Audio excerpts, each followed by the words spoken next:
The annual Miller Motorsports Show in suburban Philadelphia again drew tens of thousands of race fans, shopping for the latest in apparel and collectibles, looking at 97 season schedules for their area racetracks, and mingling with their favorite drivers. Plus, something new this year at the Miller Motorsports Show.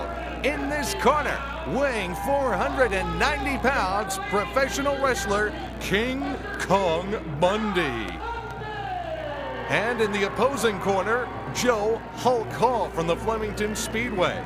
As you can see, Joe had a tough time with this almost 500-pound mountain of manhood as Bundy knee dropped, corner splashed, and body slammed his way to a relatively easy victory. By the way, that's modified driver Craig Von Doren making the 3 count as the guest referee. And we move from the beast to the beauty, namely the annual Miss Motorsports pageant. Are we having fun yet? Hey, get that guy out of there. This is what everybody wants to see. The field of 25 contestants for the Ms. Motorsports crown. Now, from these 25, through a very difficult and strenuous judging process, a group of 10 finalists was selected. Checkers seem to be the in thing in the Ms. Motorsports competition this year. Now, the contestants are representing a variety of racetracks, organizations, and racing teams.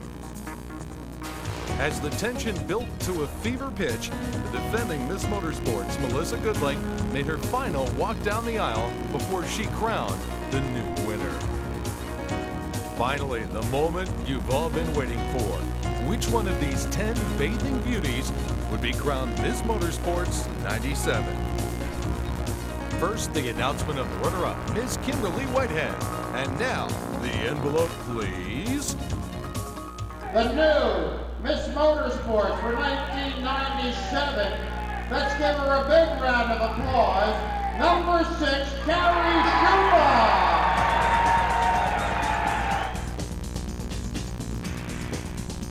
A student at Lemoyne College in Syracuse and the head cheerleader for the American Hockey League franchise in the city of Syracuse.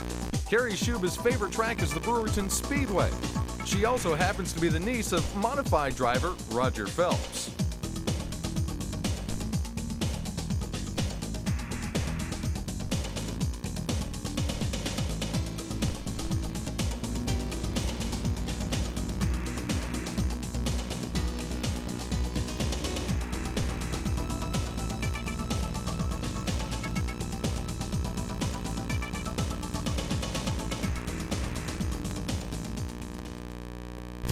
From beauties to brawny horsepower, it's the opening of the Stars late model season at East Bay in Florida. The East Bay Speedway was taken over by management by famed race car driver Will Cagle following the February series, but they had some great racing and speed weeks to excite the fans. Now here's a wreck that triggers a secondary wreck just behind. A couple of big names were involved in this one, and a couple of big names escaped, including the eventual Stars champion, Steve Francis. When the Stars Tour comes to town, you figure the locals to have a big problem, but it wasn't the case in this event, as young Keith Novish, a regular at the track with his family, either one, the father, the son, or one or the other win every Saturday night in the East Bay late model competition, and they upset the Stars regulars on this night as they would go on, Keith would, to take the $3,000 win. And there's Keith in victory lane enjoying all these spoils and the bank that goes along with it. Now let's go down the street to the Volusia County Speedway for the All-Star Circuit of Champions. That's Todd Schaefer in car number 88, a regular in the Central PA Sprint Track, taking the original lead, but watch Kenny Jacobs, the Frigidaire car number 1, taking to the outside. Now that's Al Hamilton, number 77, with Fred Raymer aboard, leading the race, but as you see, he kind of hops the cushion, and Dale Blaney, car number 94, works his way by for the lead. And Blaney would go on to take that victory, his only victory on the All-Stars Tour of Florida. Tim and Gene Hughes, I can't thank them enough for giving me the opportunity to run their car. So they give us first-class equipment, and we're out here to try and win every race, and we got one tonight, so, you know, everything worked out good. More All-Stars all over the place, all going fast, all at the East Bay Speedway this time. This is the annual Winter Nationals, a great event that brings drivers from all over the country, and many of the PA Posse drivers are out in force. That's Bill Bryan in car number 16 racing for the lead with Brian Schnee, number 20. Now, Brian Schnee is not usually known for driving sprint cars, but he's heavily involved in the sport. His family builds many of the cars for the top runners, but he dabbles a little bit in the Sioux Falls, South Dakota area, running the limited sprint and the 410 sprints. That's Billy the Kid Pouch in the familiar black Zemco #1, power passing him on the inside of the backstretch. Now, Pouch had a little bit of a problem. Although it's late in the race, he was unaware of it, not being able to see the flagman. He goes into turns 1 and 2. He's coming up on a slower car. Watch this. Pay close attention because this is how you do a pick and roll. Pouch is on the outside going into 3 and 4. His car drifts up and Schnee says, Schnee, coming off the corner to grab the checkers. It's a $10,000 win for Schnee. Billy Pouch didn't realize what was going on, but offered his congratulations to Brian Schnee down at Victory Lane. I never seen a white flag. I mean, it's the worst place in the world to see flags here. The night I won, I never seen no flags, and tonight I never seen no flags. And, you know, I probably wouldn't have never went to the top of a lap car going in a 3 like that if I knew it was the last lap, but I did, and, you know, hey, he was there and he won it, so. Let's go up north. Well, sort of, just over the Mason-Dixon line to Hagerstown for their season opener. February 23rd, and we're racing outside in the Northeast, and Donnie Kreitz Jr. is leading the first lap. Kreitz, always a terror up in the Pennsylvania area, one of the cart-carrying members of the Pennsylvania posse, but well, he wound up carrying into this problem up in turn #1. Frankie Kerr and another car get caught up. Watch what happens now as Kreitz comes into the frame. Kerr tried to keep the car lit up so he didn't stall, and unfortunately, he spun right down in the front of the path of the leader. Donnie Kreitz damaged the front end of his car. Now, let's get a different look at this. You'll see exactly what happened here. Kerr doing the 360, trying to keep going, and Kreitz just sideswipes him. He had nowhere to go. Damaged the front suspension on the car, put him out, and it also put Lance DeWeese in the lead. But this one wasn't over yet. Billy Pouch makes a strong run for the top spot. But DeWeese has the power in the old Walt Dyer Masonry 461 to grab the checkered flag. Late model action. Wild action in turn 3 here as you'll see the cars all dicing for the top spot. Unfortunately, the blue car there gets spun around and it collects a whole group of other competitors behind him. You see Gary Stuller in the white 19 escaping. Rodney Franklin was the star of the day at Hagerstown's late model opener. Just like he was most of the year, Franklin had the top car in number 01 as he scoots around the outside of Roy Dees, take the lead and the win. Hey, if it's too cold to race outside, you can always go inside. It's a little tight, but hey, it's racing. It's the Harrisburg Farm Show Arena in Harrisburg, Pennsylvania. Now, you might be used to seeing a dirt track there in Harrisburg. That's the bigger arena. They have so much action between motorcycles and micro sprint racing, they moved the go-karts to another building. As you can see, they run around the pillars inside the building. They run a lot of different classes of go-karts, including these here, the Champ Karts. They look a lot like quarter midgets, big, wide. Then you look at the tires, and that's the main way you can tell the difference. These are adults, of course, not children like the quarter midgets are. We're trying to put on a good race inside the tight, flat racetrack here at the Harrisburg Farm Show Arena. Everybody dreams of having a racetrack in the garage. That would be pretty darn close. Let's go to Lincoln for some more outdoor action early season. Bill Bryan, bounce, bang, boom. A bad way to start the season for Bryan. Here's Kevin Gobrak. It was a big season for Gobrak, at least at the beginning of the year when he hooked up with the number 12 Apple Chevrolet car. Unfortunately, a heat problem collected also Lance DeWeese there. On this restart, there's Chris Esch in the number 17, the white car grabbing the lead. Billy Pouch down on the bottom of the racetrack. Esch gets sideways. Pouch says, hello, nice to meet you. And they wind up tangled up with each other. Let's get an up-close and personal look at this one.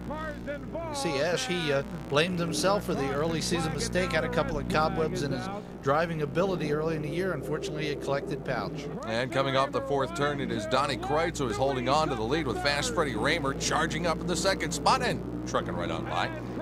Few were better at the Lincoln Speedway ever, like Freddie Raymer. He really gets around, and with the Al Hamilton team behind him, it was a tough competition there all year long for everyone. Ladies and gentlemen, it is showtime at Williams Grove Speedway. You better believe it, first weekend in March and the first green flag of the legendary Grove for 97.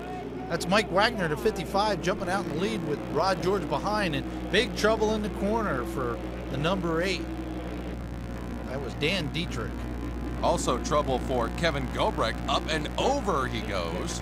Unfortunately, Gobrecht's debut in the Apple Chevrolet car, formerly driven by Fred Raymer, was marred by 6 weeks of bad crashes early in the year. And Fred Raymer was on a tear in the early portion of the season here, powering his way. Middle groove, turns 1 and 2 in the lead. Write the check, folks. It's over. Freddie Raymer has got another season opener in his back pocket. Raymer was suffering with the flu. As you can see, he didn't look quite as happy as you would expect the winner to be, but it was a big day for him. ARDC midget action at the Silver Spring Speedway, home of the Super Sportsman. Here you can see the little cars put on a great show at the tight track. Unfortunately, here's a big crash on the home straightaway, and another car, a couple of them, collect up into the scene. Johnny Heidenreich, a great midget racer, was injured on this crash and taken to the hospital. He did race later in the year, especially out in the Midwest in USAC competition. And there you can see just how hard the impact was as Heidenreich comes in that red number 20 car with the silver wing.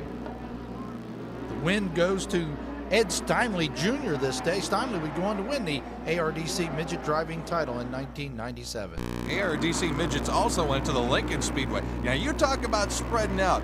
Tell me if this looks like your local interstate on a traffic jam when they get into turns 1 and 2. There's cars everywhere. In the 50s, the midgets were the #1 racing division in the Northeast. They've been in a slump for several years, but ARDC has made great strides to return. One of those reasons is a lot of great young drivers. Here, young Mike Roselli, just 17 years old, fresh out of quarter midgets, would go on to win his first feature event win at the Lincoln Speedway. Receiving congratulations down in Victory Lane from some of the other top drivers in the ARDC organization, including Lou Ciccone. Early season bad weather delayed the season opener at the East Windsor Speedway. But once they got racing, the action was hot and heavy.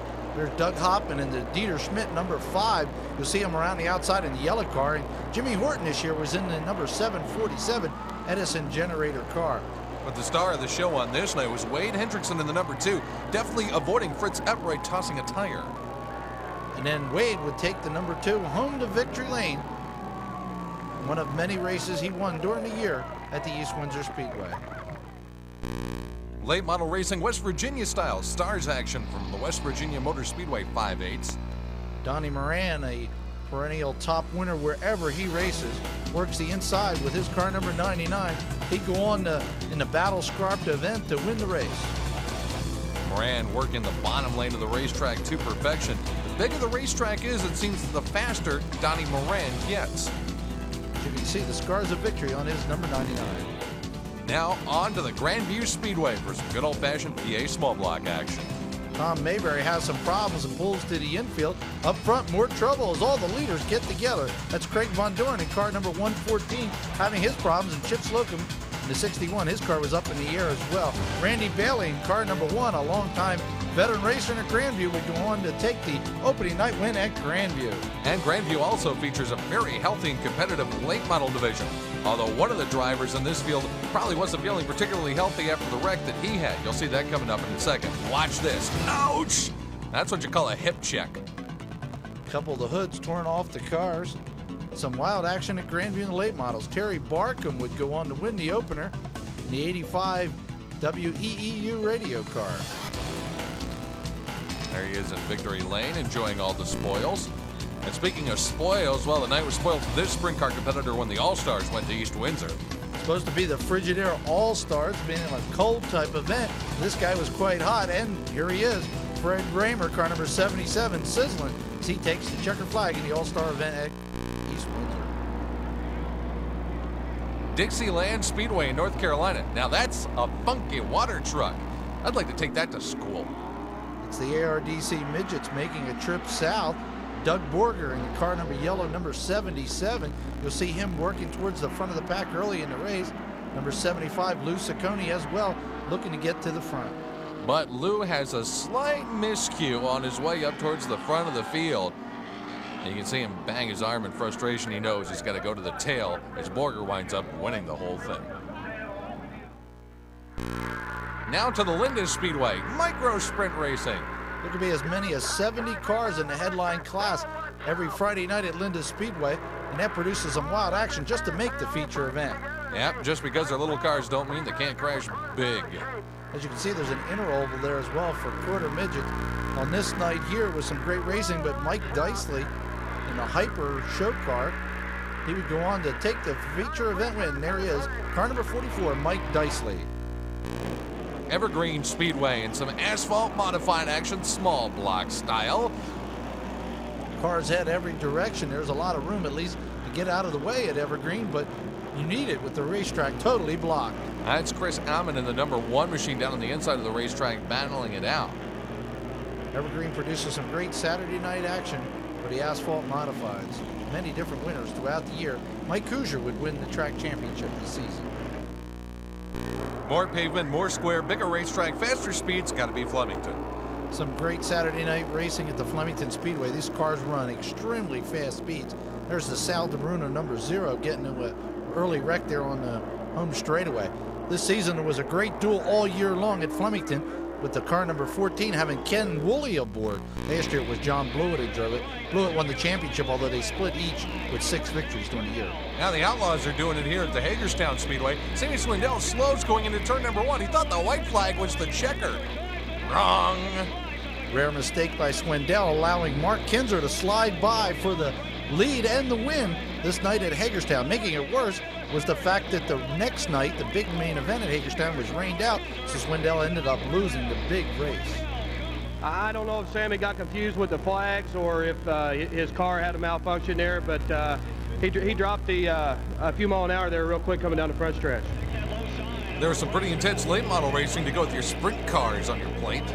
Anybody who goes to Hagerstown early in the season or late and sees the late models on a daytime track cannot appreciate how good the racing can be at Hagerstown when it's good and tacky. As you can see here, a super 3-car race for the lead between Al Richards, Nathan Durbrow, and Rodney Franklin.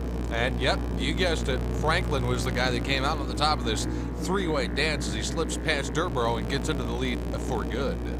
That's Rodney going around the outside to Reed Carlton 0-1, and he takes it to victory lane. One of many wins during the year. Class Car Legends Cars at Wall Stadium. Do the break dance, oh yeah! That's Mark Bittner taking a flip in the car. Mark is a regular at the East Windsor Speedway in dirt modified competition. It was a one-time trial in the car. Legends cars are sprouting up everywhere. Here's a unique version and angle on OK Andy Hillenberg's tire taken off without him at Williams Grove. King Steve Kinzer, number 11's got the lead, but watch out, here comes the wild child, Jack Hottenchild. He races around the outside and goes on to win his first World of Outlaw race of the season. It comes at Williams Grove. The Kutztown Fairgrounds in Pennsylvania opened a brand new racing facility this year, and yet people were excited to get in there and check it out. On the back end of the fairgrounds, they cut a little racetrack that worked out extremely well for the legend cars and the micro sprints. Unfortunately, on opening night, the track was just a little bit on the bumpy side, but as you can see, they find their way around to get to the checker flag. That first night win went to Craig Rochelle in the Legends cars, the class cars. Now the micro sprints getting their turn to do it on the Kutztown dirt. Terry Schaefer would go on the RTS chassis builder, would go on to take the opening night win. More sprint car competition from the Williams Grove Speedway. Wow, what a move. You see the sprint cars head in all different directions. Unfortunately for Jeff Robach, it meant the wall for him. You'll see him take a slap here. And here's a cameraman who's getting real close to the action. Almost too close. Hello. As you can see, Billy Pouch caught the back of another car that slowed down as well. Lance DeWeese in that famous 461 makes the winning pass. He'd go on to take the feature event win. Here's DeWeese in the Walt Dyer car taking the checkered flag. His leading winner in the East and Sprint Car competition in 1997. Now on the bill of Williams Grove this night too were the Super Sportsmen. Either the 358 Sprints or the Super Sportsmen share the program with the Big 410s weekly at Williams Grove. And here, Keith Prutzman works the inside, trying to get that lead. Not able to grab it coming down the front stretch as the checker comes out. There's Prutzman in victory lane, a longtime veteran of that division. Mahoning Valley Speedway. This is like driving around a cereal bowl, but it's perfect for Legends cars, unless, of course, you happen to spin. Now, Tanjosh would take the win that night. And here's some Mini Cup racing. The cars resemble many of them Winston Cup cars, and look out, crash! Ooh, boy. That wasn't Terry Labonte in that yellow 5, was it, Paul? I don't think so. But at least it's easy to get out of these cars. Just like a jack-in-the-box. Pop out, and there you go. Davey Allison replica car goes on to take the feature event win that night. They also run the old DA modifieds from the dirt days. Nevin George, a former racer in quarter midget, is been the big winner there, and it was no change in 1997. He'd go on to take the win that night. And the Asphalt Modifieds with small block engines in them. They run there too. Bobby Jones was the happy winner. See him atop his race car. It's pickup action at Wall Stadium in New Jersey. This is a street stock type class for the trucks. It's been growing by leaps and bounds as the year went on. They ended up with 18 of them. In the Pro Stock class, they have also a late model division. They allowed IMCA type bodies this year and increased the class as well. Over in the Modifieds, it was a season-long battle between Dave Michaels 60 and Eddie Bone. Michaels was the winner that night. Also, the ATKMA three-quarter midgets are almost a weekly class. They run about every other week there at Wall Stadium. First ever visit for the All-Star Sprinters to Challenger Raceway in Pennsylvania. Freddie Raymer jumped from that pole position to lead Keith Coppin into the first turn. But a couple of tangles during the race sent a few drivers, like Dale Blaney in the 94, scrambling and others flipping. That was Gus Watson getting on his head there. There's some good racing towards the end with Fred Raymer leading everyone down to the checkered flag. Back to the Kutztown Fairgrounds for more micro sprint racing. As you can see, the track is smoothed out a lot, and so's Ray Bull in car number 1. He'll go on to take the King Motorsports car into victory lane. Ray Bull. The Rush Hour on Dirt television series began in Pennsylvania this year, with round number 1 being contested at Susquehanna Speedway. Doug Hoffman from nearby Allentown had the right spot, jumped from the lead in car number 1. In the first half of the race, there was no battle for the lead at all. Hoffman essentially checked out. This was the battle on the racetrack. Danny Johnson in the 6 getting a little love tap from barefoot Bob McCready in the 9 car. McCready fought a car with 2 hard tires early in the race and even had thought at one period of pulling in. Meanwhile, up in front, Hoffman was on a Thursday night cruise. It seemed that nothing would stand in his way, except mechanical problems, of course. As you say, you got to race to the checkered flag, and unfortunately for Hoffman, a water pump would go in his car, and he wouldn't be around at the end. Those tires that were too hard early in the race from McCready turned out to be the right setup towards the end. You'll see him working the low groove, gain lead, and go on for this big win for barefoot Bob McCready. That race also the first race on the Skull Bandit Racing Super Dirt Series. We moved to the Silver Spring Speedway again, and there's those class car legends. They'll run on dirt or asphalt, the same cars, and they put on a good show wherever they go. It's a good class. Sean Crarig goes on to take the feature event win this night at Silver Springs, and he was able to win on both surfaces during the season. And of course, the Super Sportsman. This is their home racetrack. Another great field is always in the pit area. Good 50-60 Super Sportsmen looking for that 24-car starting field each Saturday night. Carmen Peguero would go on to take the win that night. The program also includes a street stock division with some wild action. 4 wide pace laps. That's the normal on the NASCAR Outlaw circuit, especially at the Utica Rome Speedway. Also, the normal is the guy that takes the feature event wins more often than not. Car number 77, Dan Plank. And on this evening, he was again in the class of the field. You'll see no one close behind. Plank on his way to another NASCAR championship. White flag coming out over the field at Bridgeport Speedway. Race number 2 for the Rush Hour on Dirt Series, and a pretty hectic one at that. It was the biggest crowd of the year at Bridgeport. The stands were full. It was a great evening for the track run by Ed Kelly and Norm Foss. Kenny Brightbill in the black tabloid graphics number 19 showed his strength early, slipping underneath Brett Hearn about 20 laps into the race to score the lead. But the big story of the night was Billy the Kid Pouch and the ride that he picked up. A backup ride in the Bob and Michelle Faust black number 1, the car he was let go from at Super Dirt Week 1996. When the 704 Trenton Mack car developed motor problems, they loaned him the backup car of Horton's, and he joined the field. Unfortunately, he had problems with an early dropout. Jimmy Horton was running consistently, though, even though he had a suspension part dragging from his car as he battled with Danny Johnson. But Horton wound up getting caught up in that mess with, among others, Billy Decker in the Pennzoil number 91. Kenny Brightbill was easy the class of the field here, leading Doug Hoffman down. And Hoffman, for the second week in a row, fell to mechanical troubles. He wasn't around at the finish when Kenny Brightbill would whisk across as the big win. Brightbill, longtime veteran racer at Bridgeport. Flemington Speedway. Now buckle your seatbelts, everybody, because this asphalt modified wreck is extreme. They go into turn 1, and it's John Long and Pat DePonte getting together. blocking the track, and a host of other cars just coming in way too fast cannot stop in time. Luckily, the foam saves much of the damage to the cars. If you look carefully after this initial impact, as the other cars come into the frame, you'll see one already flipping end for end that flips over the original wreck and lands on the other side on top of a car that's already upside down. Believe it or not, everybody was all right in this one. John Long was actually able to get his car back together enough to complete some laps to gain those more important points. The feature event this night would go to John Blewett in his own number 5, beating out his former ride to Barney number 14. Now, this could be another chain reaction, multiple car pileup, but instead it's just Phil Cox spinning the number 1 around.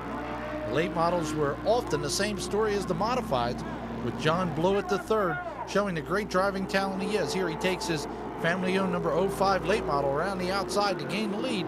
Freddie Orchard, another leftover from the dirt days at Flemington there in a 406, is running a close third, but it was Blewett who would take the feature event win. And the ARDC midgets also came to play at Flemington. Phil DeMario had an awful great year when they ran on the pavement. He would take the win this day at Flemington. Cornwall Motor Speedway and the Skull Bandit Racing Super Dirt Series on the quarter mile. Danny Johnson jumps from the front row into the lead right at the start. In the field, not only was Tim McCready in the Drag Subs number 94, but Danny O'Brien in the number 17, his first race back following a horrifying crash at the Can-Am Speedway last year where the roll cage was literally sheared off his car. Danny working the inside real strongly with Jimmy Horton alongside of him. A little bit further back to Hurricane Steve Payne and his ride at Autodrome's Drummond and Granby, the Orange Extend wins number 1. He was fighting his way through the field.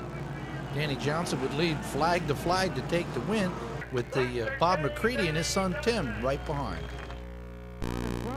Now at the Lernerville Speedway, the first time a full points Skull Bandit Racing Super Dirt Series event was run at the Western Pennsylvania Speedway.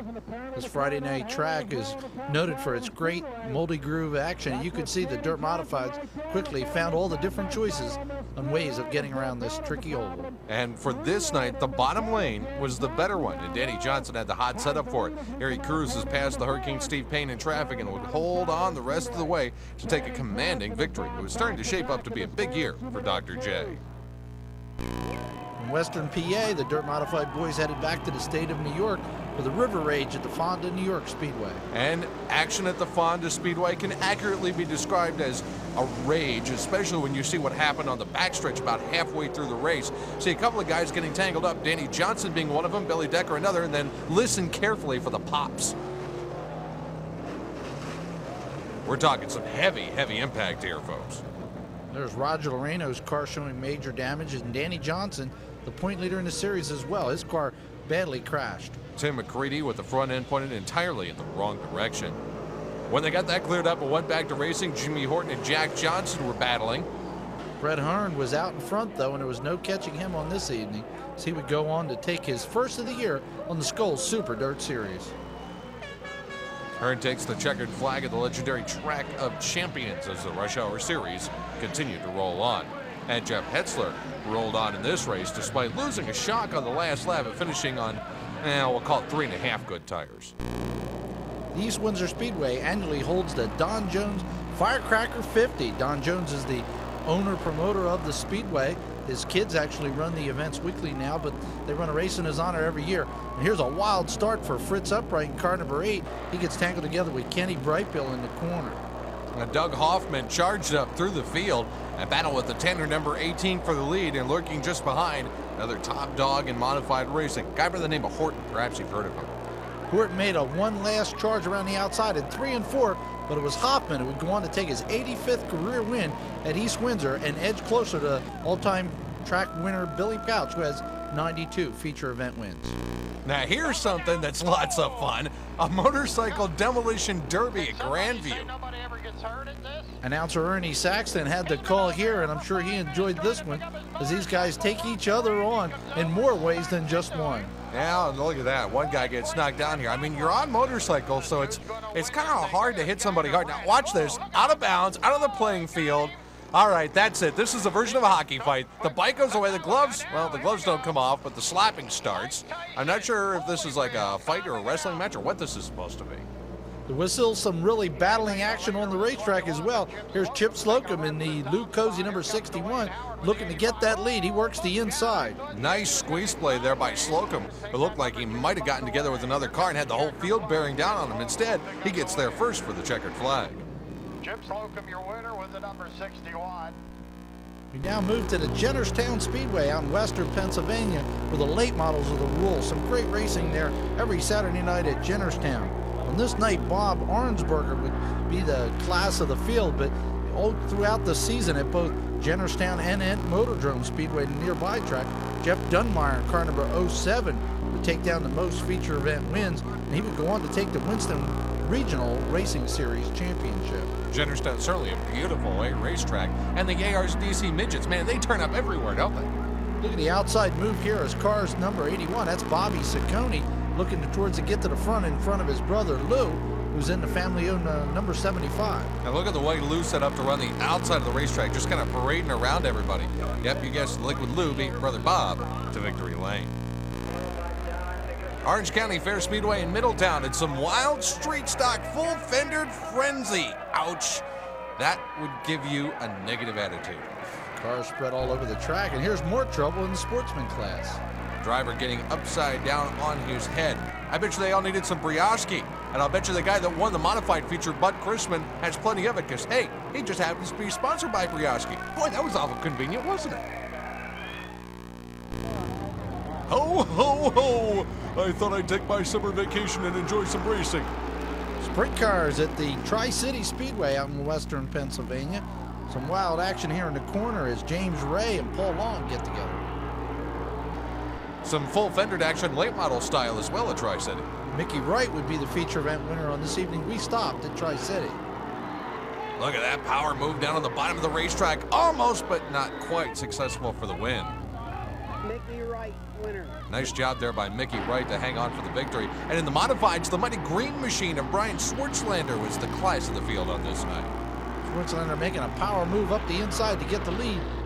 He would go on to take the win. Thunder on the hill at Sprint Cars at Grandview. That's Billy Pouch making a big, bold move to the inside of the green flag. And that's Sean Keane getting on his head in the 53 car. Fred Raymer, a veteran of Grandview's old modified days when he was a weekly winner there at the track and track champion, he used that advantage to take the Al Hamilton car on the feature event win here in the Thunder on the Hill. On to the firecracker competition on July 4th weekend at the New York State Fairgrounds in Syracuse, an event that was unfortunately marred by the death of sportsman driver Kevin Fleming. Here in the modifieds, Jimmy Horton makes a bold move around the outside to gain a couple of spots during the event. Timmy Fuller duking it out with Timmy McCready in the number 24 and Jeff Hetzler's 33 as they all battle for position while Danny Johnson battles in the pit area with an errant flat tire that cost him some ground. His brother Alan didn't fare much better in the Bull Bars 12B as he fell off the pace. McCready here becoming quickly a top contender on the Skull Series, races with Brett Hearn in car number 3. The past couple of years at Syracuse, Joe Plaza against Syracuse go together like pieces of an interlocking jigsaw puzzle. Case in point, he led all 50 laps at the July Firecracker show. On to the Rolling Wheels Raceway, more rush hour competition. Good competition as the cars head under the green into the first turn, looking for those spots. Another bad night for Dr. J. Danny Johnson as he befell mechanical problems.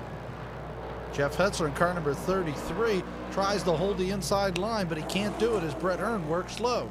They had a great battle in the middle of the race for about 20 or 30 laps running side by side, but Hearn finally got some bite on the bottom of the racetrack, and when he came off turn number 2 and got the lead, he stayed there.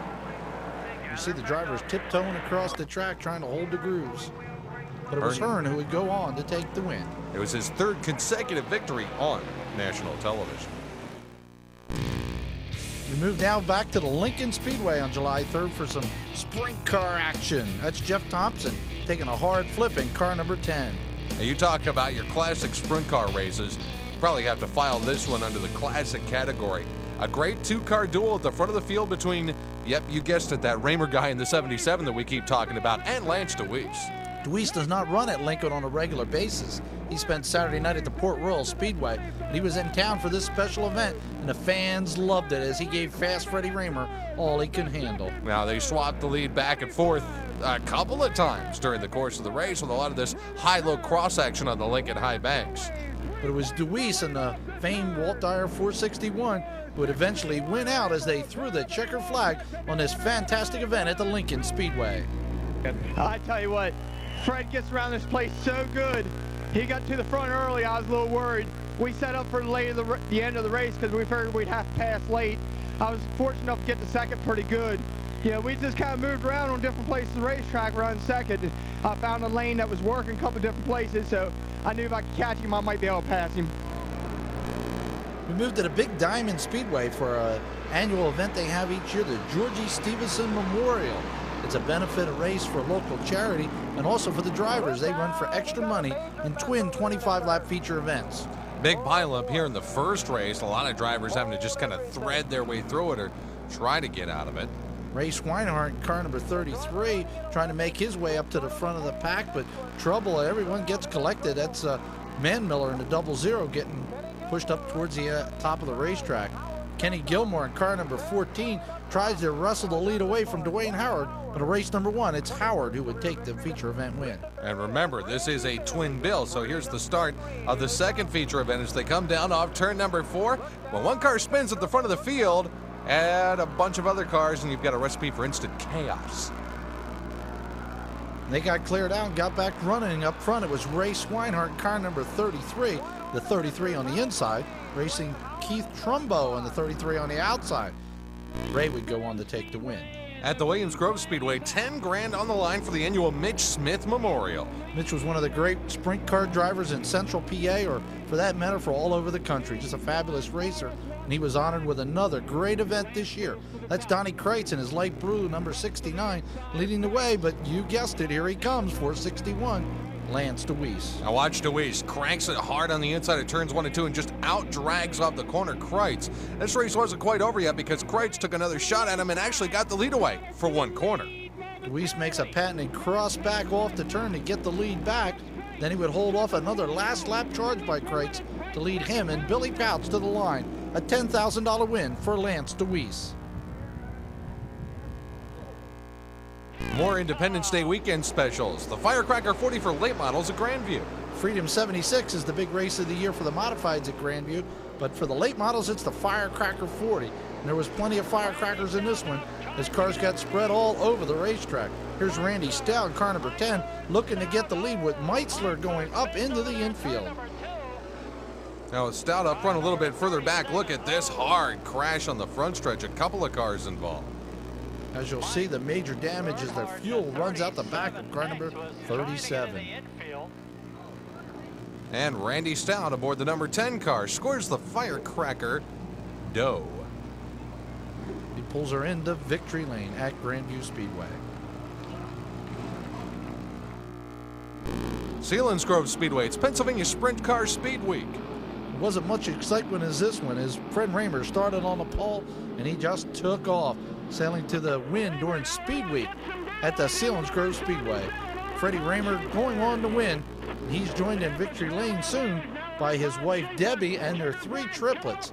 Take out the huge family here of the Raymers. There's Fred taking the checkers, and there's Fred's family enjoying victory lane. Giving you a little idea why Fred has to be so fast on the raceway. Yeah, he's got a lot of mouths to feed, doesn't he? Lincoln Speedway, more sprint car competition. Ouch! Car crashes hard off of turn 4 there at Lincoln. With the 410 sprint cars away racing the event at Selinsgrove, it was a smorgasbord of many different classes here at Lincoln this day. Including the ARDC midgets, which also had a couple of campaigners get on their heads. That was Brian Kobalars in car number 49 who took that bad flip. Here's the sprint cars, the limited sprints racing. That's Becca Anderson, the lady racer in car number 18, and she proved to be quite capable this year of not only racing with the 358s, she moved up and did real well in the 410 sprints later in the year as well. Boy, some pretty close action here with the Cars Limited Sprint Division. Check it out up at the top of the racetrack, a little conference, if you will, and they all keep on going. Greg Leiby would go on to win that feature event. And yes, they do run stock cars in Pennsylvania at sprint car racetracks and sport classes. These are the Thunder cars, and Neil Smith would take the win on this evening. More ARDC midget competition. Here's Don pitch a tent coming up in turn number 2 and giving you his version of a T-top. Car ends up back on its wheels with damage to the wing. Now, if you thought that flip was tame, you were right. This one is a lot wilder. Tim Dietz takes the car over the wall and out of the ballpark. Meanwhile, Mark Freeland doesn't go out of the ballpark. He keeps it in between the fences to take the checkered flag. Delaware International Speedway in some dwarf car competition. And you thought that midget flip you just saw was pretty wild? Check out this acrobatic aerial attack. Whoa, boy! Dwarf cars are a fairly new division in Delaware. The names of the racers you'll see soon are not. The Mills family with their number 30 modified and Bobby Walls were longtime competitors in modified competition in the state of Delaware. Here, Judd Mills, car number 30, and Bobby Walls, the third, try to work their careers up the ladder by racing in the dwarf cars, and they put on a great race here with Eugene Mills coming out the happy one in this as Judd takes the win in car number 30. Now let's go back to Susquehanna Speedway, this time for the sprint cars thundering around. Whenever the sprint cars came to Susquehanna Speedway during the year, there was one common factor, the 461, Lance DeWeese. He went 3 for 3 in the 410 sprint cars when they traveled on the Susquehanna Speedway. And you could see why. Almost up into the guardrail as they passed a bunch of slower cars to get the checkered flag. Yeah, I'd like to win a race there and stand next to those ladies. We moved north of the border to the Autodrome Drummond Speedway in Quebec for the Skull Series, race number 9. Action around the racetrack, but at the front of the field, the show belonged early on to Jumpin' Jack Johnson in the Duchess Overhead Doors, number 87. Here battling with Dave Camara in the number 26 car. Johnson was looking for his first win on the tour since 1994. But looking back in the field, the Budweiser Bullet, the number 3, Brett Hearn. Hearn would work his way up and get the second spot, but he wasn't able to take Jack Johnson away from that prestigious win he'd been looking for several years. Jack Johnson gets the nod, and a couple of minutes down the road the next night at Autodrome Granby, the Skull Series was back in full-fledged force. Timmy McCready, becoming a force each event on the Skull Series, works the low side of Doug Hoffman. Now check this out. Here's Hearn in the 3, and watch Tim McCready. What's the hardest way to pass somebody? Power around him on the outside. Tim says, see ya. It was another great run for Tim McCready. He would finish third in this race. But watch this move by the Hurricane Steve Payne, going in high up in turns 1 and 2 while leader Doug Hoffman hugs the bottom. He carries the high lane around turns 3 and 4, and here's that power move thing again as he comes down off the 4th turn with authority. The Quebec fans are standing and loving it. Payne gets the nod north of the border. We move to the Brewerton Speedway, and look out, Jimmy Horton. Upside down on an extremely heavy Brewerton clay during the Rush Hour on Dirt program. Now you talk about two guys dicing it out. Remember at Susquehanna, Barefoot Bob McCready and Dr. J. Danny Johnson were mixing it up pretty good? Well, they got into it again pretty good at the Brewerton Speedway's Rush Hour show. You make your judgment here as they get together in the first turn. McCready winds up hopping the cushion. Danny goes along with him. They lose a bunch of spots, come flying back into the field, hit each other again. Then McCready, trying to pass Danny, winds up making contact with Kenny Brightbill. It's like watching ping pong balls bouncing around. Speaking of bouncing, Doug Hoffman was bouncing on a flat right rear. More bad luck for the Blockbuster pilot. He headed to the pits, and Danny Johnson headed to the front of the field. Johnson got the checkered flag. And in Victory Lane, he explained what might have caused the contact with McCready. Yeah, well, the lap car just didn't move down. Bob got on the brakes a little hard, and I was having trouble with my brakes. I just couldn't stop in time. I got into him, got him sideways, and, you've seen the rest. We move to the Linda Speedway again for some quick action here. Watch Brian Marriott taking a hard ride in his micro sprint. The 8K of Kevin Baptiston would go on to take the feature event win that day at Linda's. Now this is a funny one from Hagerstown. In one of their stock car classes, somebody loses a tire with part of an axle. It's running down the racetrack faster than the cars are. Now it's going to hip check a car, and watch what happens. Spike! Football players couldn't spike it that well. The annual Conococheague 100 seemed like it was in Bart Hartman's pocket. Hartman coming around the corner to take the $12,000 win, and look out, the driveline brakes sending him spinning. And everybody else has to really be careful to get around that piece of driveline. Green flag comes back out, and sitting in the second spot in that white number 19 is Gary Stuhler, who takes full advantage of the opportunity off turn 4. Steve Francis, the Stars champion, is the leader in car number 42. He's only got one lap to hold that advantage. Unfortunately for him, the local favorite, Gary Stuhler, works the outside and goes around and takes the lead. Stuhler streaks away down the backstretch, heading for the big payday. Francis comes creeping back on the inside. Off the corner, it's going to be a flat-out drag race, which Stuhler wins. You remember, he was about to finish third in that race. Now the Super Modifieds at the Flemington Speedway in New Jersey. Going to talk about fast? Well, how's this? 14-second lap times on a 5/8 mile speedway. That is incredible, to say the very least. Here's one of the Team Dunnigan cars, Russ Wood, the number 29, who would go on to be the ISMA champion for 1997. But this night, the race belonged to an Indy 500 campaigner in recent years, Joe Gosick in the DeWalt Tools 00, who took the checkered flag and the win, as well as the fast time of the night at under 15 seconds. Absolutely incredible. We now move to the Brockville, Ontario Speedway for a very memorable night of Skoal 358 dirt modified action. Watch Danny Johnson trying to thread the needle with Brett Hearn as he hip checks Jeff Sykes in the 23 out of the way. That wasn't the significant part of this race, though. This was. Watch. Johnson trying to make his move up the inside, gets together with Hearn. Somehow Johnson rides up over the top of Hearn's front end, was able to continue on. Hearn was not. Now watch it again as we freeze it a couple of times for you here on the slow-mo. There's Danny climbing up, and look at the angle that Danny's car had, completely over the left front corner of Brett's machine. Now it settles back down, and at this point, by all intents and purposes, the car should be flipping, but somehow, miraculously, it lands back on its wheels, and despite that severe bounce, he was able to go on. Hearn was definitely not pleased, but Danny certainly was. His car lasted right to the finish, and yet another checkered flag. You could say DJ was butter because he was on a roll. A happy winner in victory lane, kidding with Tim McCready. Now the Can-Am Speedway and more rush hour competition, this time in the Lapco presentation of the Skoal Series. There's Dr. J working, looking for another feature event win in this great season he's experienced.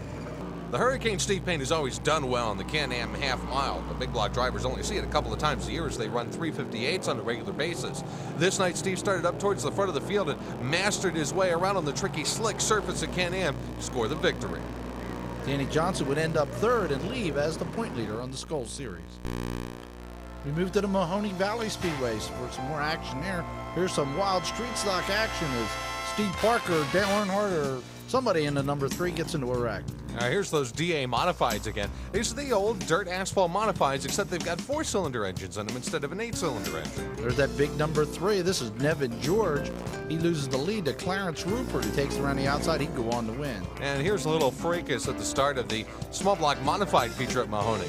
Now check this next shot out because this is kind of fun. Watch what happens as the driver in the first turn heads up towards the wall. Now watch when the flame belches out of the car, the kid by the fence. That's why you don't sit near a fence at a racetrack. That was Bill Till in car number 16. Jason Arthofer in the red car here will work around the outside as his challenger there spins out. Arthofer will go on to the feature event win. Now here's a fun finish from the late model stock division at the Bridgeport Speedway. You have to watch this race as it gets down to the end. It's Dan Weir, car number 90, and Mike Burns. They're going through turns 3 and 4. The flagman has the checkered flag in his hand, and they tangle. Out of nowhere's Ron Barnstein, car number 55. Watch him. He comes from 5th to take the win. Unbelievable. Shades of Danny Johnson and Brett Hearn there from Brockville, don't you think? Hey, let's do some more Thunder on the Hill at Grandview. This is the All-Star Sanction event as part of Thunder on the Hill. You'll see Billy Pouch in car number 1 and many of the other top runners of the central PA area in the event racing with the All-Stars. A familiar face came back. It was Keith Kaufman. He would take the U2 to go on to win. Kaufman, a great racer from central Pennsylvania, out of Mifflintown with so many races over the years. He now runs with the All-Stars, but he was back in victory lane at Grandview. There's Kaufman enjoying the spoils of a Thunder on the Hill checkered flag. Orange County Fair Speedway, the Rush Hour Series rolls into a very wet Orange County Fairgrounds. Early in the race, Chuck McKee had a great run going. The regular at the track was leading until he packed the right rear with mud on his car and had to fall back. And how good was it? Well, check out this dice with the Budweiser Bullet, Brett Hearn. Into turns 3 and 4, McKee is able to hold him off coming off the corner. Hearn had a real hard time trying to get the bite on the inside of the racetrack to get by McKee, and it wasn't until McKee had that problem packing the mud in the rear rim that Hearn was finally able to get by him. Hearn no longer a regular at Orange County. He runs up at Lebanon Valley on Saturday night, making this win at Orange County a very, very special evening for him. Thomas Wolfe was wrong. Sometimes you can go home again. And what year in review from the area auto racing news would be complete without a trip to Orville, one of my favorite go-kart tracks? This little road course has some great racing action. You might remember over the years some of the wild crashes we had. Well, here we just got some good old-fashioned racing. Now check this out, some great passing and overtaking here. And I tell you, they motor around this racetrack. This track's right outside of Reading, Pennsylvania. Many competitors there on a weekly basis. And speaking of motoring, back to the Kutztown Fairgrounds for some micro motoring and macro flipping, I guess you would say. As you can see, Mike Dicely's car lost power, causing problems behind for others. More problems, this time in turn 4. Ouch! You can see cars heading in all different directions. Joel Eisenhower would come off with the feature event win that night in the micro sprints, and Sean Carey take another one in the Legend cars. A great weekly program at the Kutztown Fairgrounds. The Land of Legends, Canandaigua Speedway, more rush hour competition on the Skull Series trail. Cars bang into the turn there, looking for different grooves. Joe Plazik working the outside of Brett Hearn early in the event. Plazik was the defending track champion in the modified division of the Land of Legends, and he took the lead from Kenny Tremont. But this race was far from over. As you can see, Plazik runs up on some tough competition up front with Jimmy Horton and Billy Decker in the 91 racing for positions. Decker getting by Horton here. It came down inside 10 laps to go. Decker had the lead, lost it to Plazik, then with a lap to go on a restart, had the opportunity to get it back, got that close coming down the straightaway. That's as close as it could get. Plazik scores the victory at the Land of Legends. We moved to Williams Grove for a very interesting preliminary night action of the World of Outlaws. Chris S., a local at the track and a former regular in the World of Outlaws, would give them all a great run. First, this is Paul McMahon in the Mopar, 75, flipping as the others evade to find a way around. As we mentioned, Esch in car number 17 was the class of the field this night until his right rear tire got filled with mud right in the final stanzas of the event. Now, Sammy Swindell had the same exact problem. You'll see Esch had slowed to let him go by, and then when no one really showed up, he tried to continue. You can see that right rear wheel just kind of wobbling around really hard. All unwitted from the mud. Well, he wound up tagging the backstretch guardrail, and that sent him spinning around in a 360.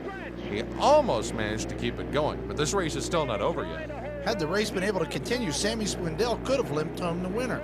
But here, now remember, his car's got a problem there with the right rear tire. He's trying to hold off Mark Kinzer, but Kinzer is just going to go by on the inside as the white flag waves.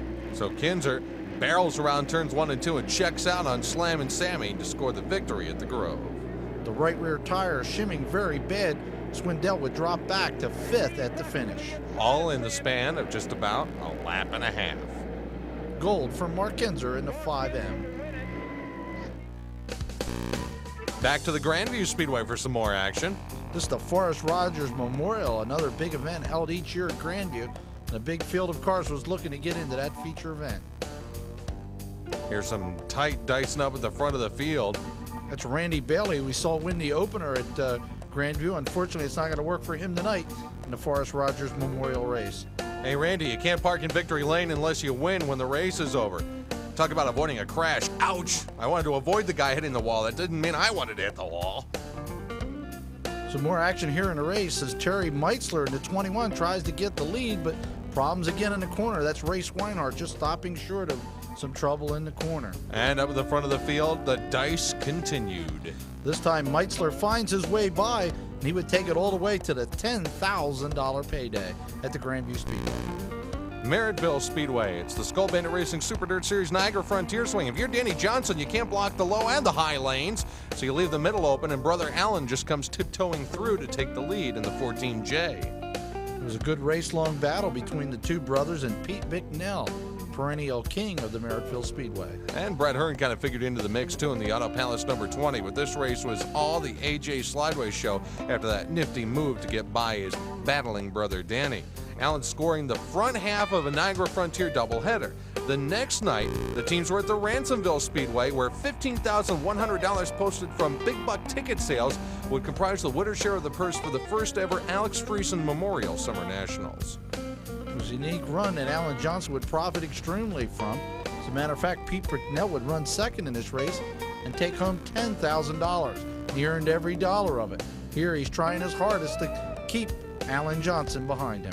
But Alan, who was an absolute terror with brother Danny at Ransomville during their regular Friday night 358 modified racing, found a fast lane up at the top of the racetrack and eventually was able to truck his way by Bicknell and go on into the lead.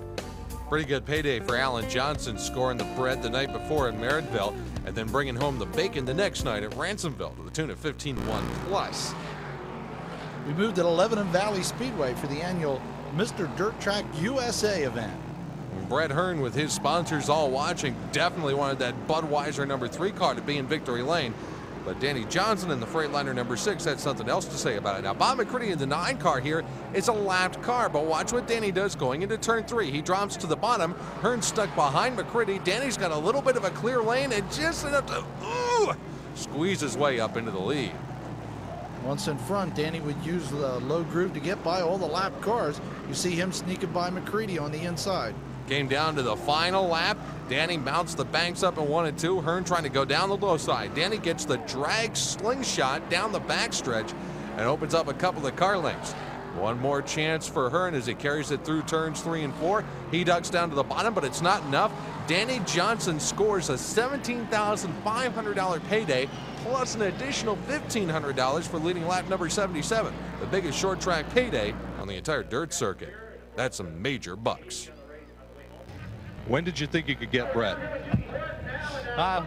Before I came to the track, I thought I could get Brett, but you know, I knew I was fast when we closed up on them when we got in the second before that one restart when McCready got back by me. But it's a matter of time. We got him caught in lap traffic. I don't think if he didn't get caught in lap traffic, I might not have gotten by him. But that's what racing's all about. And usually the faster car in lap traffic is the one that wins. So we got a fast car and it showed it today. We moved to the Port Royal Speedway, the home of some fast racing in Pennsylvania. Sprint cars, the usual headliner at the Port Royal Speed Plant. There's Todd Schaefer, the winner this evening, with a couple of the track trophy queen. The ARDC midgets were also on this program, and Ed Steinley Jr. would take one of several races he would conquer during the season. Now let's go down to Long Island, actually. It's a Riverhead Raceway and some late model competition. NASCAR Modified Tours are in the pit area, but first the late models gives the crowd something to cheer about as they exchange some paint and tear off some sheet metal. Some wild racing at the Riverhead Long Island Speedway. Now, if you don't know this, Riverhead is a small racetrack. How small? Well, it's billed as a quarter mile and may actually be a little bit tinier. So when the modifieds go out there at full throttle, things can get kind of antsy. Giannolini, Reggie Ruggiero, hello, Walls. They get tangled up right as they come down for the start of the event. Cars scurrying in all different directions. Mike Ionesco would cut his eye teeth at the Riverhead Raceway. Now regular on the tour, would come back home and take the glory. Certainly a happy night for Ionesco. Delaware International Speedway, another stop on the Skull Series. The first time the Skull Series visits the Delmarva half mile, and Tim McCready jumps out to the early lead over a packed field of talent. The rich clay of Delaware is producing many grooves, and you can see the great racing here as Brett Hearn tries to make his way underneath Tim McCready in the turn. Look at that great tacky groove there that McCready's using to try and keep up with the inside running Hearn. And Hearn gets the bite on the bottom of the racetrack. He takes over the lead. Rest of the field making their way through. Kenny Pettyjohn in the number 69, one of the top Delaware campaigners. Extracurricular activity. Ricky Elliott, after an on-track excursion with Doug Hoffman, takes him out into the bunker off turns 3 and 4 under caution. Needless to say, Elliott's night was done, not only because the car was broken, but because the officials parked him for the night. Later on that evening, Danny Johnson and Kenny Tremont found the bunker outside turn 4, although under different circumstances. Two here trying to get unhooked so they could rejoin the event. Jimmy Horton was real fast on the evening. Here he makes his way by Brett Hearn to take the lead. Now, Horton had not won a Skull race up to this date, and unfortunately a left rear tire would send him to the pits and still keep him winless in that category. So Hearn goes back into the lead. Restart with about 3 laps to go and into turns 1 and 2. And now it's Hearn's turn to get a flat tire. And Jack Johnson sneaks down to the inside in the Dutchess overhead doors, car number 87. Jack is able to pick his way around the racetrack the last couple of circuits, keep everybody behind him, and the end result, Jumpin' Jack gets his second Skull Bandit Series win of the 1997 season.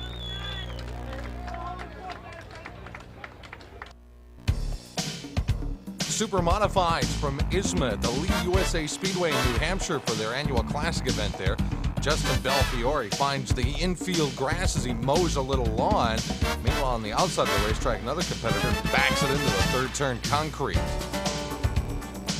Turn 3 and 4 was Calamity Corner during this ISMA stop. Check out this action up in turns 3 and 4. Willie Stutzman gets together with another campaigner, and around they go. Also involves Chris Purley in that gray car. Mike Ordway led clear up to 5th place in this race, and the Auto Palace Casual number 26 in the powerful Team Dunnigan entry got the checkered flag. We move to the Star New Hampshire Speedway, which is a NASCAR Busch North competition. That's Mike Stefanik in car number 51, and what a year he had, winning the NASCAR Modified and Busch North title in the same year. Justin Bellafiore won the Super Modified race that evening at Star Speedway. On to Wall Stadium in New Jersey. Stock car action coming off turn number 4. Hold your breath, everybody. One guy into the outside wall. Now it's a chain reaction. It ain't over yet. It still ain't over yet. Okay, now it's over. These are the street stocks at Wall Stadium, and they put on some excellent racing every Saturday night at the Shore Oval at Wall Stadium. That's number 57, Mangio, who would end up winning the track championship this year. He would rebound that night to gain some valuable point standings on his way to winning that track championship. In the modified class, Jim Willis, car number 62, is a rookie at the modified division, moving up from pro stocks, but he didn't look like it this night. He would go on to take the feature event win. We're very happy. Jim Willis, car number 62. Do that roof dance, boy. Some three-quarter midget racing action at Wall Stadium. That's the number 1 of Mike Titteback. He would go on to win the TQ championship this year. Sometimes the TQs have their problems, but this track is really suited well to these little micro rockets, if you will. Check out this side-by-side action coming down for the checkered flag. Some good, solid racing.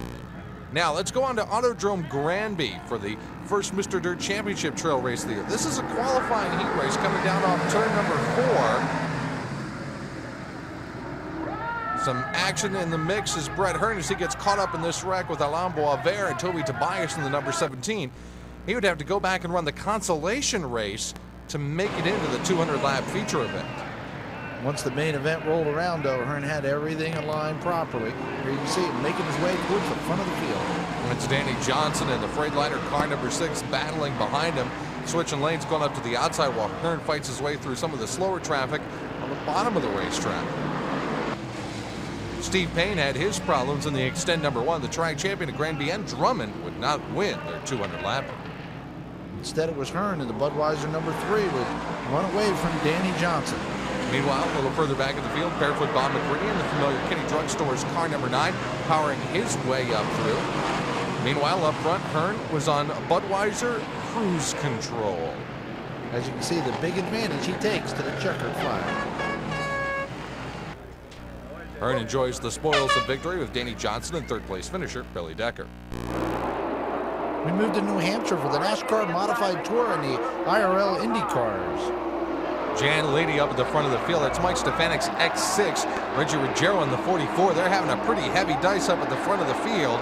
This is the next to last lap when they come down to the stripe the next time. The white flag's going to be up and waving for them. This race was really one of the wilder ones in the NASCAR Modified Tour, and the big New Hampshire Mile allows for some great racing. These cars draft each other. Now watch as we come down to get the white flag.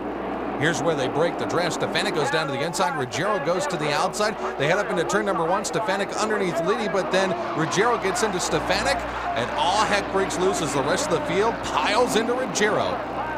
NASCAR doesn't finish this race under the yellow, so we line him back up again. And Leedy would go on to win the race in a wild finish. Now the IRL cars at their supersonic speeds and smashes into the wall. IRL trying to make a name for himself in the racing circles. Unfortunately, we've seen many empty seats for this event. Young Robbie Buell would make his way through traffic and want to win his first ever IndyCar race. And it was tough work for Tony Stewart, who will be going into the NASCAR Busch Series next year. Stewart leading the race before he dropped out. Stewart would be able to hang on to win his first ever IRL title after dominating the series since its inception 2 years ago. But it's Robbie Buell who scores the victory on the New Hampshire Mile in 1997 with the IRL.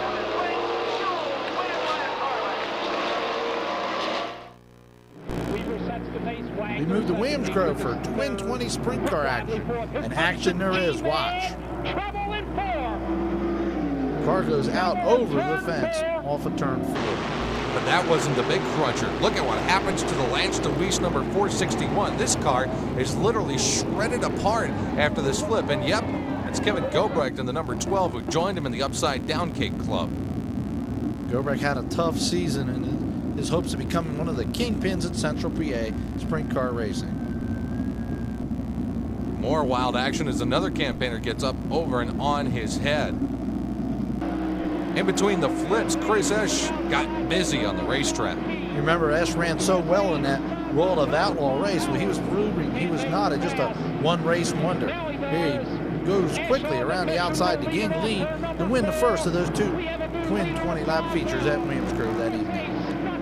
Esch coming around off turns 3 and 4 to get the checkered flag while Lance Dewease was getting checked out by the medical personnel after that grinding wreck with Kevin Gobrecht.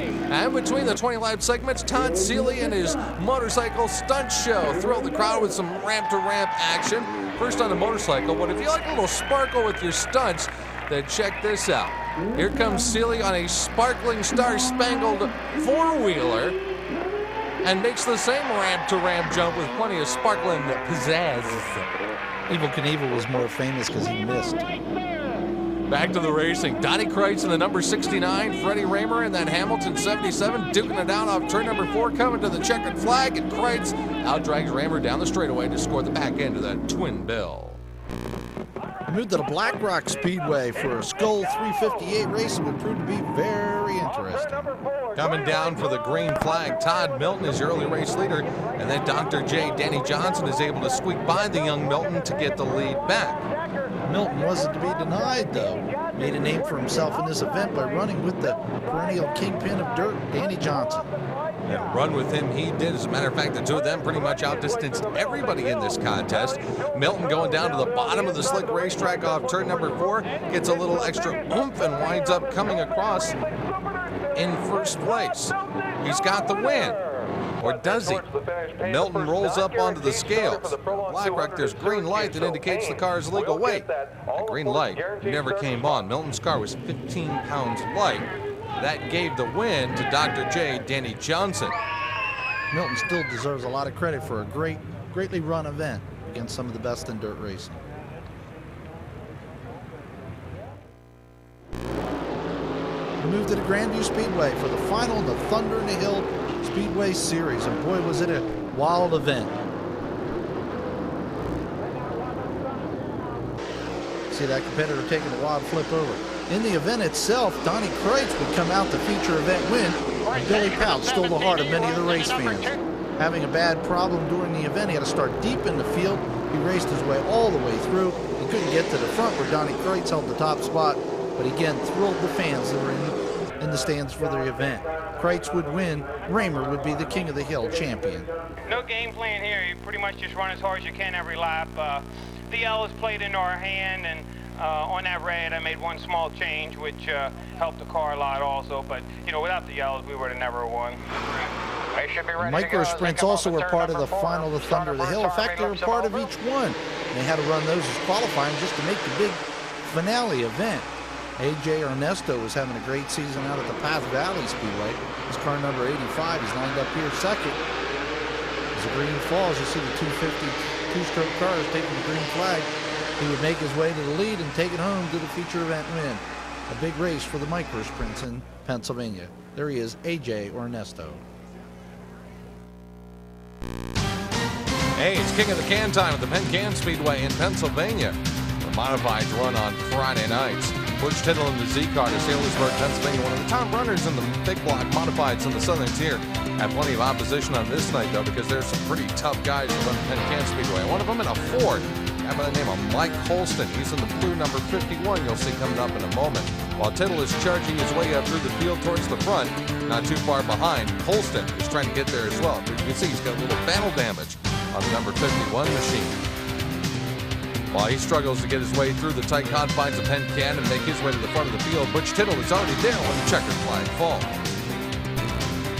Moved to the Big Diamond Raceway for their big Cold Cracker 60-lap event. $10,000 is on the line for the winner, but it was a lot more as well. The point championship was coming down to the line. You see the small block modifieds of the dual track series. They run a combined series of Cranston Speedway, heading into the corner, and then here tightening up on the home straightaways. Kevin Hartnett and a couple of them get all jammed together right in front of the starters. And then if that's not bad enough, coming down off turn number 4, Keith Trumbo's number 33 absolutely grenades an engine. It's dead, Jim. Cars safely worked their way by him with no further incident. Up front, it's Jeff Strunk running the bottom in the 93, and Randy Bailey being very persistent on the outside groove. Bailey, we've mentioned him a couple times during the tape, having a great season as number 1. He wasn't about to lay over for Jeff Strunk in the Jeff Rousey number 93. Strunk gluing it down to the bottom of the racetrack as they swing off 3 and 4. Bailey trying to use the momentum on the outside of the racetrack, but he taps the fence, and that slows him down just enough for Strunk to get ahead. Strunk would be able to string it out and get into that lead. Here's Craig Von Doren trying to hold the inside groove. Car number 8, Trouble up ahead. Sends the 8 on a wild ride off the track and into the concrete barrier. A hard hit, tipping the car over. Strunk would go on to take the $10,000 win and win the track championship for a record fourth time in his career. Wayne Howard had the point championship wrapped up until a flat tire cost him not only the Big Diamond Championship, but possibly the Winston Racing Series title as well.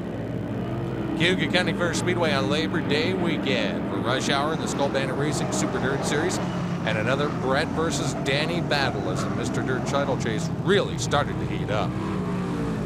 As you can see, the two giving each other plenty of room, switching grooves, running inside and outside around the Cayuga County Oval. Timmy Fuller experienced problems in the CarQuest number 19, and that set off a flurry of mechanical and other related failures. Hearn's up front. Where's Danny? Up on the outside of turn 4. He's got a mechanical problem. He's out of the show. This left Hearn is the top guy up front of the pack. He would jump out to a lead over McCready, and the problems would continue, as this time it would be Brett Hearn who would have his problems. The last time Rush Hour had been on television before this was Delaware, when Brett Hearn had a flat tire while he was leading with just 3 laps left to go. At the Cayuga County Fair Speedway, Brett Hearn had a flat tire while leading with 3 laps to go. Funny how history tends to repeat itself. Only this time, Jack Johnson was not in the second position. Barefoot Bob McCready was. And as the capacity crowd reacted while Hearn took the Budweiser number 3 into the pit area, Barefoot Bob McCready assumed the lead for the last lap restart. Barefoot Wonder would hold on to go on to take the feature event win. A big win for McCready, as he was a happy winner afterwards. And McCready alluded to the fact that his continuing back problems had prevented him from really being able to be a force with his own team during the season. Shows you how strong this team is and how good this crew really is, that they carry on without me. They've done it for a year and a half, and they still put us in victory lane even without any input from Bob McCready. So that shows you just how good these guys really are. On to the Oswego Speedway and the annual Labor Day tradition that is the Budweiser International Classic for Super Modifieds. Pat Abald in the black car, one of the many cars involved in this incident, coming off turn number 4 just before the halfway point of the race. Also involved in the crash, Steve Gioia in the Nestle number 9 machine, veteran of Oswego Speedway Racing, of course. Doug Didero dominated this race pretty much from the drop of the green flag in the number 4 car, but with 8 laps left to go, Didero's car slowed on the backstretch. He was running out of fuel. They were only maybe about half a gallon short of making the distance, and had they put enough in the tank, Didero would have handily won the International Classic. Instead, he wound up surrendering the battle for the lead to these three drivers. In the first white car is Mike Muldoon. In the yellow car with battle damage, Eddie Bellinger, an Oswego veteran running in his last event as a full-time Supermodified driver. And in third in the team car to Muldoon is Davey Hamilton, who drives for A.J. Foyt in the Indy Racing League. Now pay attention to all these names because there'll be a quiz here coming up very shortly. 2 laps to go into turns 1 and 2. Muldoon leads with Bellinger dogging him as they go down the backstretch. Watch what happens when they come around turn number 4 to take the white flag. Bellinger going to the outside trying a pick and roll. Muldoon doesn't see him. The two touch and both cars are hurled into the steel retaining wall. Doesn't look like much from this angle, but check it out from this speed shot. You'll see what I mean about being hurtled into a wall. That had to hurt. And it knocked both Muldoon and Bellinger out with just a couple of laps left to go. I say a couple of laps because the Classic now must finish under green for the final 2 laps of the event. Davey Hamilton hung on, took the double checkers from starter Jerry Kritzman, and wound up scoring his first Budweiser International Classic victory. This is one of the best super modified races in the country, and I'm a fortunate guy. I've won the 2 biggest super modified races, as far as I'm concerned, is Copper World Classic and the Oswego Classic, and I finally got this one. We moved to Syracuse, the New York State Fairgrounds, for the big Labor Day event. 50-lapper for the modifieds, and more importantly, a guaranteed 7th starting position in the Phase 300 in Super Dirtwing if you can win this. Just like the earlier visit we had at Syracuse, cars are putting on some great racing. Here's Timmy Fuller leading Brett Hearn down the back straightaway, but not for long as he works the inside of him. But once again, the star of this race was a white race car with a Canadian number 1 draped over it. While other drivers like Dr. J. Danny Johnson and Barefoot Bob McCready were shaking down their cars for Syracuse in October, Joe Plazik was shaking down the entire field as he held on for a very convincing and dominant win on the Moody Mile, his 2nd straight. So all the momentum was in Plazik's corner coming into Super Dirt Week in October.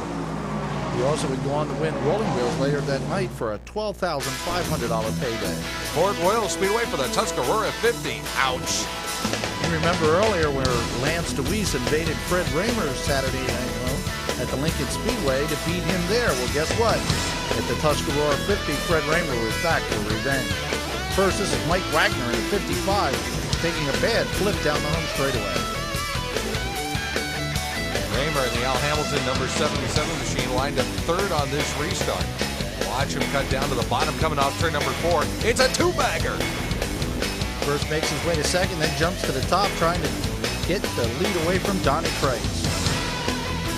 Down the backstretch, Raymer gets the momentum he needs, and in a half a lap, he goes from 3rd to 1st, and he stays there. That was lap 44. He would go on to take the win in the $8,500 win. On to the Lincoln Speedway for some September sprint action. Cars get all tangled up in the turn as they're getting the green flag. That's a number 8 of Danny Jones of the STP sponsored car. Car number 4 is Jeff Shepard. It was a brand new team that debuted during the season. It was owned by Les Stewart. It became a tough competition right off the bat. Later ran with the World of Outlaws, did real well with them as well. This night at Lincoln, there was no stopping Jeff Shepard in car number 4. Micro sprints on the program as well, and Brad McClellan, car number 6, jumps to the lead and he'd go on to win. Brad led all drivers in 1997 with 31 feature event wins, many of them coming at Lincoln and the nearby Trailway Speedway. There's McClellan in victory lane. We moved to Wall Stadium for one of the big Labor Day races. Eddie Bone in car number 4 and Kenny Woolley in the 25 ran right to the finish in this big event for their Budweiser Racing Series Modified. It would be Bone who would hold on for the feature event win, while action behind him went right down to the finish line. Lebanon Valley Speedway and another race on the Mr. Dirt Championship Trail, their annual Coors National 200 for the Modifieds. Big scramble at the start of the race. Track position so important on the high banks of the valley. You see Kenny Tremont down there on the bottom of the 115. He was one of the early race leaders, being pressured by Dr. J. Danny Johnson, the Freightliner car number 6. Looking back in the field, the Lebanon Valley track champ for 97. That's right, that guy in the Budweiser car, Brett Hearn. Some skirmishes that took out drivers like Donnie Corellis and Timmy Fuller. They were all able to pull away and continue after their spin out in turns 3 and 4. Pit stops, very critical. Everybody comes down pit road when the first opportunity arises so they can change tires if they have to and put gas in the car, which they need to. Well, almost everybody came down pit road. Rich Rickey Jr., the number 55, elected not to pit. He had gotten a telephone call from somebody down the road who said, "It's raining, it's on the way to the racetrack." So he held on at the front of the field while Brett Hearn, who had made a pit stop, and Kenny Tremont clawed their way up to try to catch him. But then the rain started to fall just past the halfway point. Hard enough, in fact, that the race was declared official. And Rich Rickey Jr. was the race winner. And incredibly enough, Ricky's right rear tire went flat while he was waiting out the weather. I says, "What do you want to do? You want to pit or stay out?" And my man on the radio, he says, "Stay out. The rain is coming in, so we're going to take a gamble. Let's go for it, you know." We moved to the East Windsor Speedway for their 100-lap championship event with double points on the line and good dollars for the winner. Ricky Elliott, your race leader in the number 99, being heavily pressured by Kenny Brightbill in the black tabloid graphics 19, when all of a sudden Elliott's car loses power on the backstretch. Brightbill sails by. That would give the lead to Brightbill, and he would go on to take the 100-lap win. And he doubled his pleasure. He also won the East Windsor Track Championship. Grandview Speedway and the biggest event for the dual track series between Grandview and Diamond, the annual Freedom 76. $17,000 to win, and it is always a classic event. Here on the backstretch early in the race, Kevin Harnett gets turned around, and a big pileup of cars includes Jeff Strunk, Kenny Brightbill, and a host of others. Another tangle, this time coming off turn number 4. Again, the tight confines of the Grandview Speedway collect several of the top competitors. Up front, young Kevin Herthler, just 17 years old, held the top spot for many laps until Dwayne Howard, car number 85, snuck by. But powering his way through the field towards the front, Chip Slocum. Remember him from earlier in the tape, winning a race at Grandview. Check out this move through turns 1 and 2 as he tries to fight his way through this 3 wide. That's Ray Swinehart, car 712, too. He was a top runner in the event right on down towards the end of the finish. Here you can see Jeff Strunk running the bottom in the 93. This was a great 76-lap race from top to bottom. Now, late in the race, Swinehart and Strunk get together. Terry Meitzler is hooked into the pile. Several others pile in as well. Changes the course of the finish for many of the top runners in this race. Slocum now powers his way into second on a restart and sets sail after the race leader. That's Kevin Hartnett, car number 88, trying to sneak through there, and Craig Von Duren as well. Now, while these three race for second, Dwayne Howard is able to pull away to a safe advantage. Once in the second, Dwayne Howard holds on to the lead, but Craig Von Duren makes one last run at him. He just can't do it, and Dwayne Howard goes on to win the Freedom 76 at Grandview, who's also the track champion. Budweiser Twin Tier 175 at the Tioga Speedway. Modifieds are in competition on the New York State Series and piled into the foam in turn number 1. Sportsman Modifieds also on the bill. Dale Ellis leads in the black number 1, followed by Chris Clark in the 21. Clark nifty move down here to the inside, coming through turns 3 and 4. Everybody else trying to follow through. Bob Curran in the 75 on the outside of the racetrack, giving Clark fits as they come off turns 3 and 4. Clark able to hold on, though, and score the victory in the sportsman class.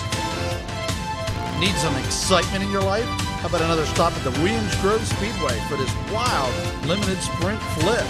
Snap into a snap roll. Oh, yeah! This was a big night for Bob Beitelman, who would want to take the 358 sprint car event. Bob was involved in a serious garage accident in 1996 where he was burned, and this would be his first win on this evening. In the big 410 sprints, it was Jeff Shepard again in that number 4. He was really mounting a charge, and he's using every bit of the racetrack to go on to get into the lead. Here, working to the front and taking the checkered flag, winner Jeff Shepard. And you want to know how to drive sprint traffic at speed? Watch Jeff Shepard here. The nip, the tuck, the pull, and the pass. Todd Renfro's the mechanic, him and Toby Carter. They work full-time. I can't say enough about them guys. They work their butts off all week long, and this is a product of hard work. Talk about hard work. We mentioned Bob Beitelman. There he is, car number 81, his family-owned deal, working the outside in the limited sprint feature to gain the lead. He would go on, like I said, for that all-important victory, his first in his return race. Rolling Wheels Raceway, the CarQuest World Series weekend. The front half, the Skull Bandit Racing Super Dirt Series for the 358 Modifieds. Dr. J, Danny Johnson in the red and white Freightliner number 6 and the white number 14J. That's Alan Johnson's other 358 car, both owned by Mike and Lisa Maroney. They're battling through traffic here when Danny finds room, gets by Alan down on the inside, and sneaks away with the lead. Meanwhile, Todd Milton brushes the wall after contact with Allen. Danny took the points lead with this, but this was not the final Skull Bandit 358 race of the year. The next day at the Rolling Wheels Raceway, 200 laps, Mr. Dirt Championship Trail. And if it's a 200 at Rolling Wheels Raceway, chances are very good that Barefoot Bob McCready is going to be a contender. And contend he did once again. Storming his way through the field from his early starting position, the Kitty Drug Store's number 9 was right up near the front of the field when it came time for the all-important pit stops. Danny Johnson was the race leader going on to pit road, and McCready was right behind him in the second position. After the pit stop, McCready had no problem dispensing with the Dr. J Challenge, and from there McCready went on to win this 200. Talk about a winning record. McCready has won this event at Rolling Wheels 6 times in the past 11 years. Move on to the Pittsburgh Speedway, Pittsburgh, Pennsylvania, for the big Pittsburgher 100. This race pays $21,000 to win, and it was a great race with many of the top runners from all over the country on hand. Here they come around for the start with the 42 of Andrews on the pole, but his car doesn't go right away. Everyone shuffles up, and then cars do get underway. As you can see, the track got to be very slick and multi-groove. Scott Bloomquist in the 0 there, taken on the inside by the 12 of Rick Uckland from Fargo, North Dakota. Uckland works the bottom of the racetrack as they carry around turns 3 and 4, trying to hang on to that lead, and he gets the lead. In the final laps of the race, Uckland was able to hold off all challenges from all different comers, including Bloomquist, who worked his way back up into the second position. Bloomquist not able to overtake Uckland, who wound up coming across the finish line to score the victory, but in a post-race press conference, Bloomquist complained bitterly about the radio racing tactics that the race winner used. It takes a lot of racing out of it. You come up on a guy and he's been running the bottom for 10 laps and you're about to go by, and then he drives right up in your way and almost stuffs you. It's just not, it's just not racing. 5 Mile Point Speedway and the resurrection of the National Quarter Mile Dirt Track Championship. Billy Decker had to put on a charge late in the race after falling to the back of the field in the Pennzoil number 91. That didn't face the Franklin York driver, who's cut a lot of laps around this tight quarter-mile circuit. He used the inside, the outside, and everything else where there wasn't a race car except his own, and made his way to the front of the field. At the end of the race, Decker was 5,555 smackers richer. We move to the Airport Speedway, a very tight, small track for micro sprints in northern Delaware. The race on Saturday night with well over 100 of these fast micros in many different divisions on hand. You'll see they put in some wild action, with several getting upside down in each race meet, it seems. Here they work their inside and out. A lot of these drivers will cut their eye teeth here and move on to many other different divisions. Shawn Michael, most notably from running now as the URC champion, running in the 410 sprints in 1998. He was a product of the micro sprint racing, as Kevin Dobrecht was as well. Here you see them racing around the very fast Airport Speedway. I wonder if they call it Airport Speedway because of the amount of airtime some of these race cars get. Let's go to Hagerstown, Maryland, the Oktoberfest. Well, the start of it anyway. Here the modifieds come down for the green. The Hagerstown Speedway, owned by Frank Plessinger, was having an anniversary season this year, their 50th, and they've had big races scheduled all during the season. Here's another one. Jimmy Horton jumps out in front, and watch this move by Doug Hoffman. Hoffman in that yellow number 5 car down to the bottom in turn number 3, tiptoes his way through on the smooth Hagerstown surface, and before the first lap is even complete, Hoffman's up at the front of the field and just decimates the competition on his way to the checkered flag at the annual Oktoberfest. Hoffman and Dieter Schmidt, the owner of the yellow number 5, make a strong team if they're running small block or big block modified. There's Hoffman piling out of his car in victory lane. Also on the bill at the Oktoberfest were the Winged Super Sportsmen. Veteran sprint car driver Bobby Weaver likes to jump in these Super Sportsmen, and he did it in Irwin's car. Got a number X on the front, jumped into the lead and took off and took it all the way to victory lane. Now there was also sprint car and big block modified competition on the bill for the Oktoberfest, but unfortunately after the Super Sportsman race, it rained. We move now to Charlie Cathell's Delaware International Speedway, in the southern part of Delaware, the URC ESS Challenge Race. And that's ESS campaigner Bobby Perro doing the tumble out to the outside of turn 1. Shawn Michael, we just mentioned him a few minutes ago. He wins the URC Championship in 1997, ducked under Ricky Koenig 19 to grab the second spot in the event. Now getting the challenge from Shawn Michael in the 4th spot. Michael now working his way towards the front of the field. Works underneath another competitor, while up front Stu Brown in car number 55 is leading the race. Then this caution flag for a spin up in turn number 4. That gives Michael the chance he needs to catch up to Stu Brown, a former modified racer, and he ducks low to take the lead. He would go on to take the ESS URC Challenge in Southern Delaware. Michael, the URC champion, powers it off turn number 4 and under the double checkers of Delaware. A great teaming with Joe Harzen at 88. Small block modified action at the Flemington Speedway in New Jersey. Kenny Woolley up at the front of the field in the number 25, but it's about to get a little hot at the front of the pack. This is part of the Circle of Champions weekend. It's a Saturday event for the small block modifieds. Now watch this race. Coming right down to the finish line. Woolley leading, and John Blewett sneaks up the inside with the white flag waving.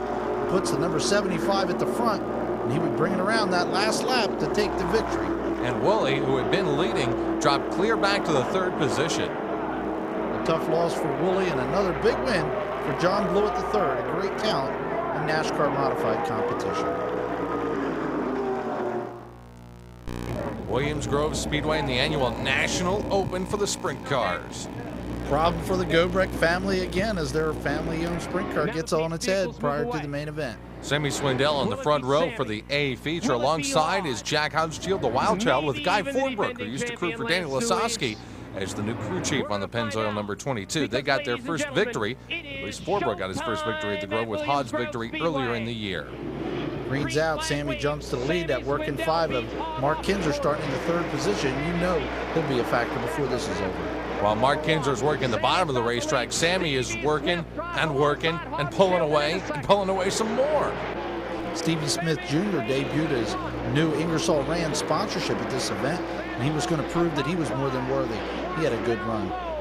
Sammy and Mark Kinzer battling with traffic as they passed brother Jeff Swindell, headed down the backstretch. Mark trying, but he could not catch Slammin' Sammy, the National Open winner. Yeah, I just got to praise God there. He's been with me here for, guiding us around here. And, I don't know, these guys at the Channel Lock car have been doing a great job, and it's been making my job a lot easier. And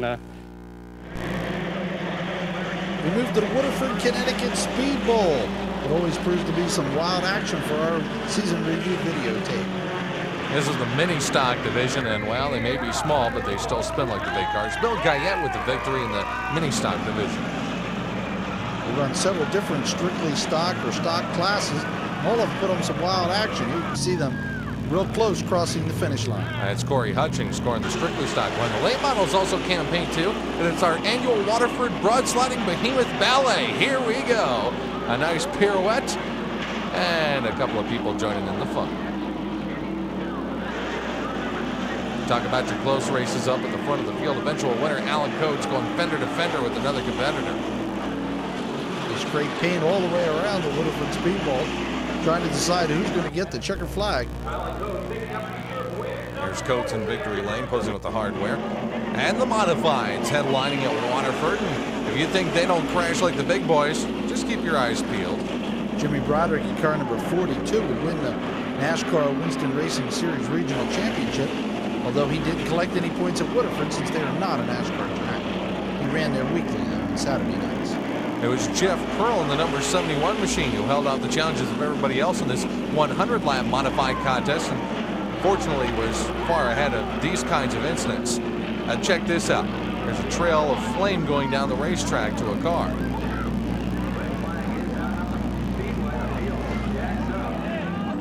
Now it must be the fries are done because I've got the fire.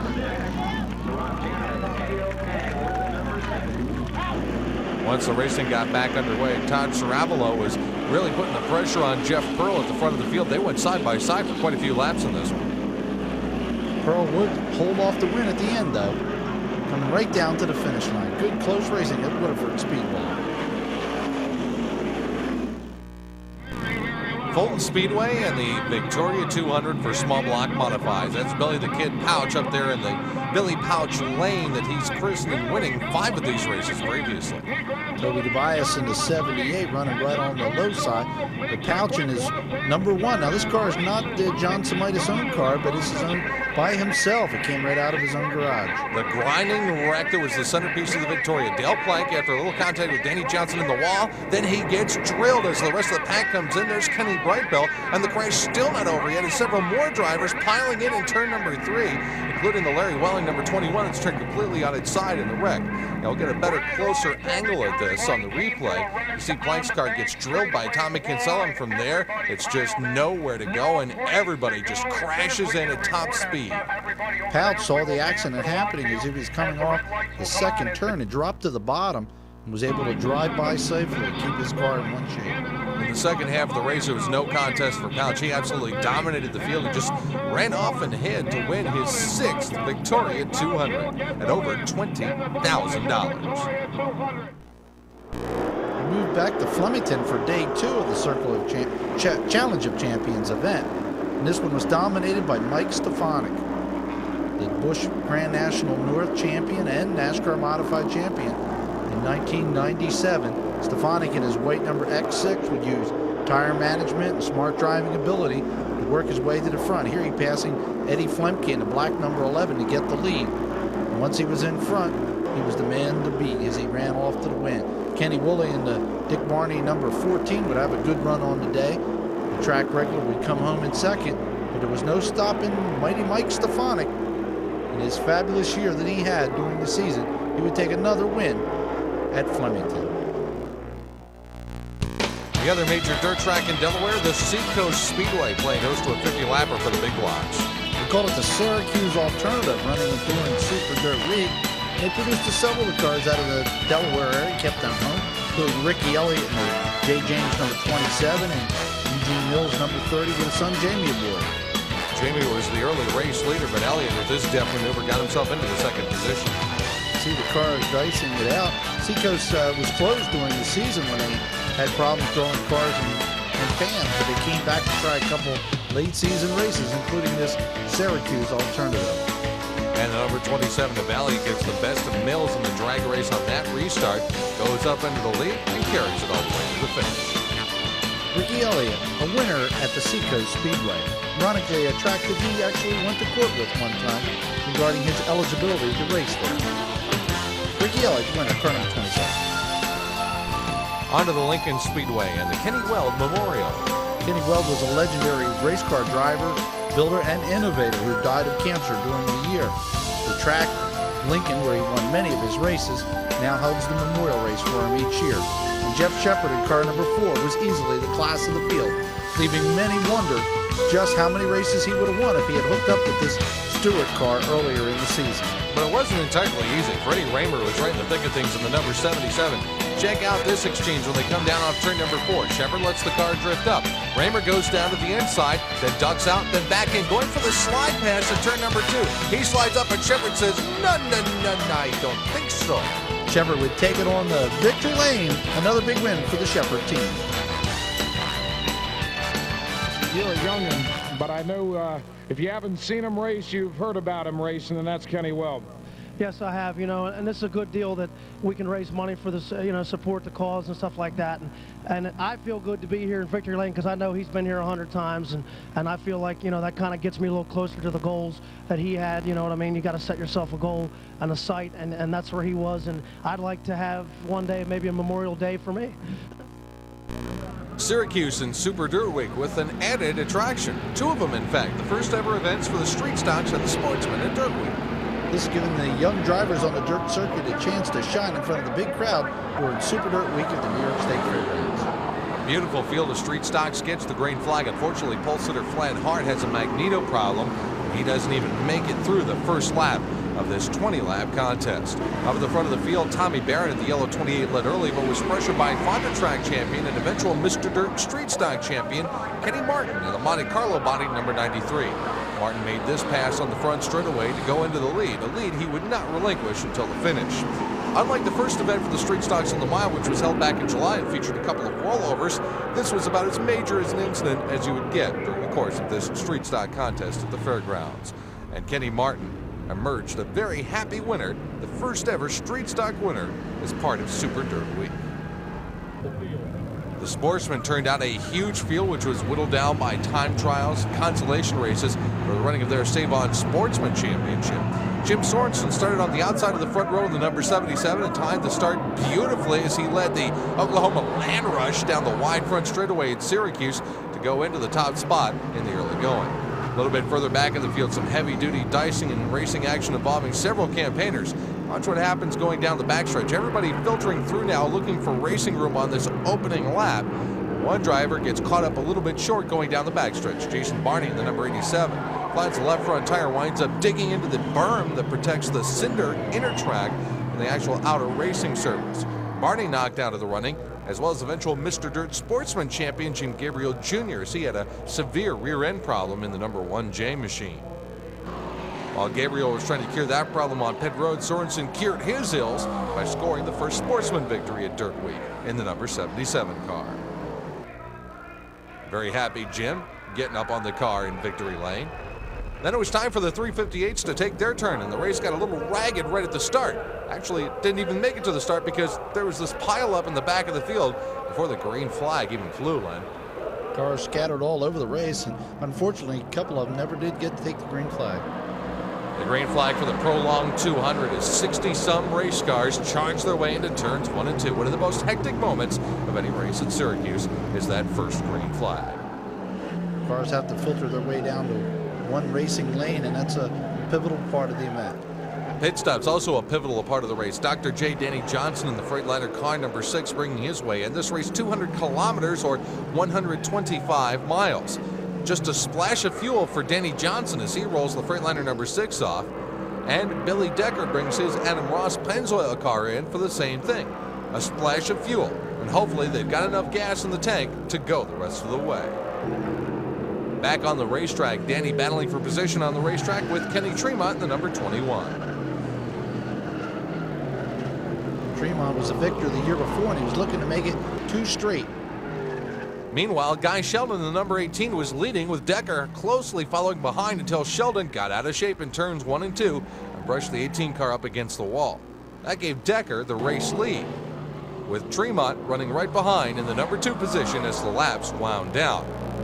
But as the laps clicked off, unfortunately, there wasn't enough fuel in Billy Decker's tank. His car coast to a halt down in the pit area, and Tremont takes it the rest of the way for his second straight win on the Moody Mile on the 358 Dirt Modified event.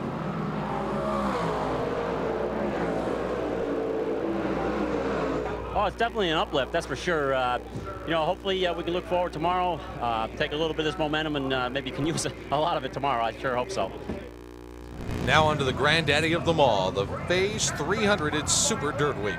Brett Hearn in the Budweiser number 3 going for the pole position once again with Joe Plazek on the outside of the front row in the Canadian car number 1. Both drivers definitely considered serious threats to win, especially after Plazek had won in July and in September with the mile. From his pole position, Brett Hearn jumps out to the lead, leading all the big field into the first turn. Everybody looks for racing room in the opening laps at Syracuse. When the groove is a little bit narrow, it tends to widen out as the race progresses. Wide enough that when Brett Hearn got out of shape, Joe Plazek was able to slip his way underneath as they had a great battle early on in the contest. Working their way down the backstretch, Hearn gets the advantage while Danny Johnson is also showing some strength early in the Freightliner car number 6. Danny had never won a 300 at Syracuse. Problems for Danny's brother Alan coming down the front stretch. The steering wheel came off in his hands and he tasted the concrete on the inside of the racetrack and found out that it's not good for your dental health. Pit stops, very critical at the Moody Mile. Danny's crew putting tires and fuel on the Freightliner number 6. Hearn, gas and tires, as well as Doug Hoffman, the defending race winner, who was looking for a good finish to salvage what was otherwise a very disappointing season for the Blockbuster Video team. Danny battling behind a campaigner gets tangled up with Toby Tobias Jr. here, and on the outside of the racetrack, Jack Johnson gets caught up in it in the Duchess Overhead Doors number 87. End result, Danny moves on, Jack backs into the 4th turn wall and is out of the contest. past lap 100. Lap traffic ahead of the leaders on a restart as the field moves their way around turns 3 and 4. Brett Hearn is your race leader. Danny Johnson very close in the number 2 position. Then the Keem over the race. Hearn drifts wide. Danny slips underneath and takes the lead from Hearn. Reminiscent of what happened in 1991, Danny Johnson was now the rabbit with Hearn chasing him around the racetrack. In 91, Danny lost a tire 12 laps from the finish. While a drama was developing at the front of the field, a little bit further back, there was some action too as Joe Plazek got caught up in this tangle-up going into turns 1 and 2 with Tim McCready and many others, among them Randy Sherlock, who piles in late, destroying the back end of Plazek's car.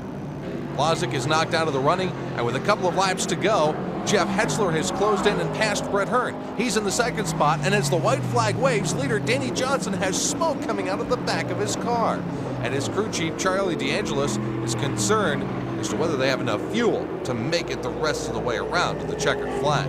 Hetzler gets very close on the backstretch as his crew watches anxiously, but coming around turns 3 and 4, despite the smoke, despite nearly running out of fuel, Danny Johnson overcomes all odds and brings the Freightliner number 6 home for his first ever win in the Phase 300, a win that guarantees him the Skull Bandit Racing Super Dirt Series Point Championship.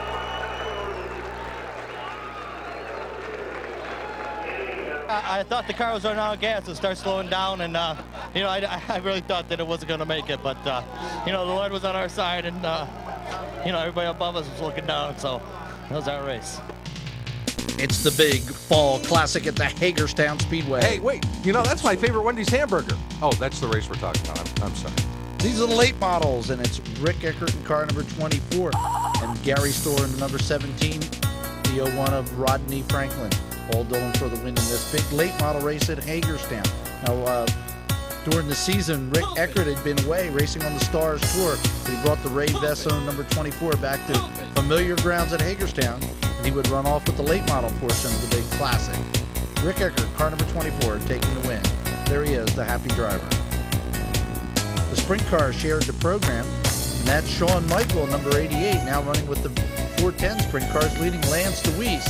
As they run up in traffic, Michaels just has a slight problem, gets the car sideways, and that's all that Lance DeWeese needs as he runs to the outside to take the lead. And on this daytime surface, track positioning is so important. DeWeese would run away and take the win, his 27th victory of the season, the most of any in sprint car competition in 1997. Now let's go to the Linda Speedway and the National Open for the Micro Sprints. It's a 2-day event in the Jonestown, PA Speedway that brings in micros from all over the country for some great racing. You see Ray Bull working the outside at the start. And here's one driver who flips, flops, and flounders on the front stretch.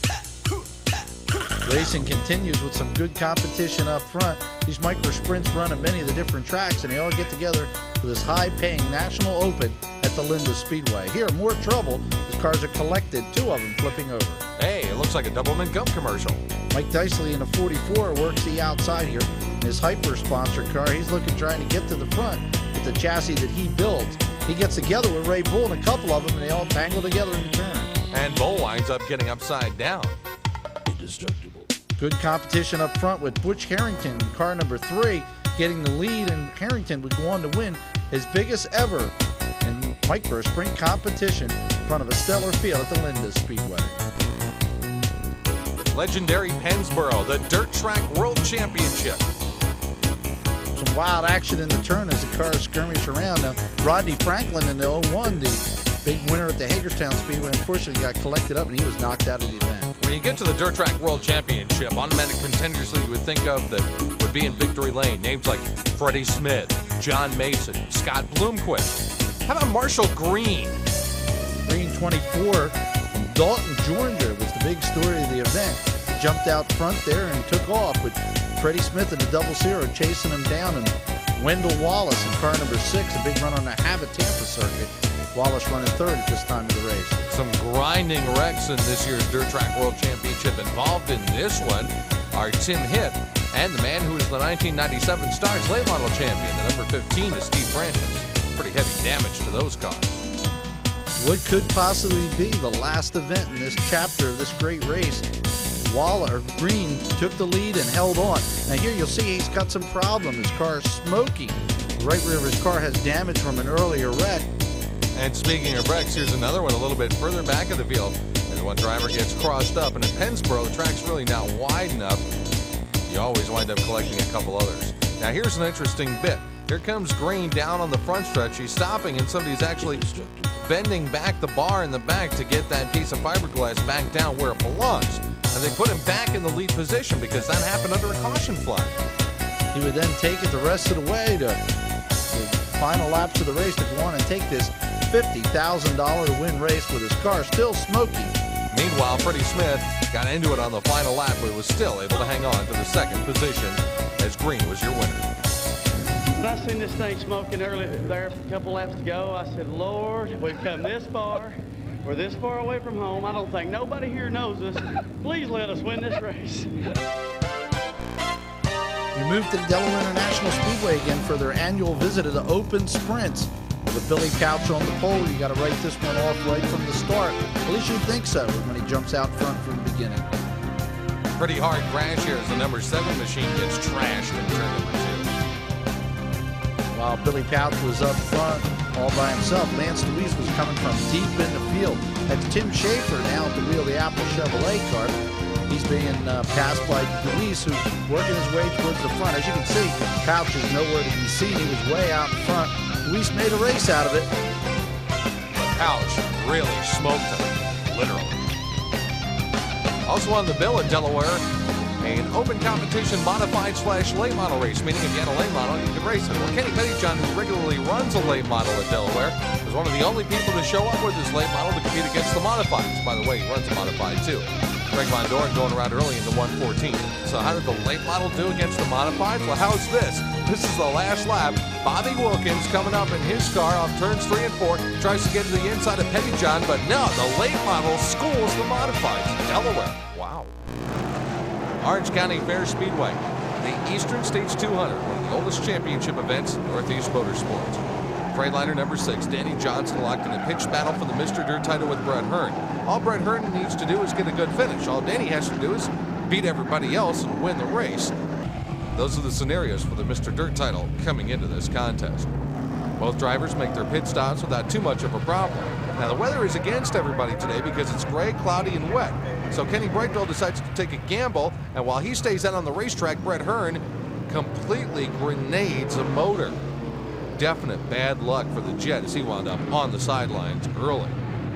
Everybody watched Brightwell's crew to see when they would pit. They went well past the lap 100 mark. As a matter of fact, they went to lap 164 before Brightwell finally came down pit road for a splash of fuel to get to the finish.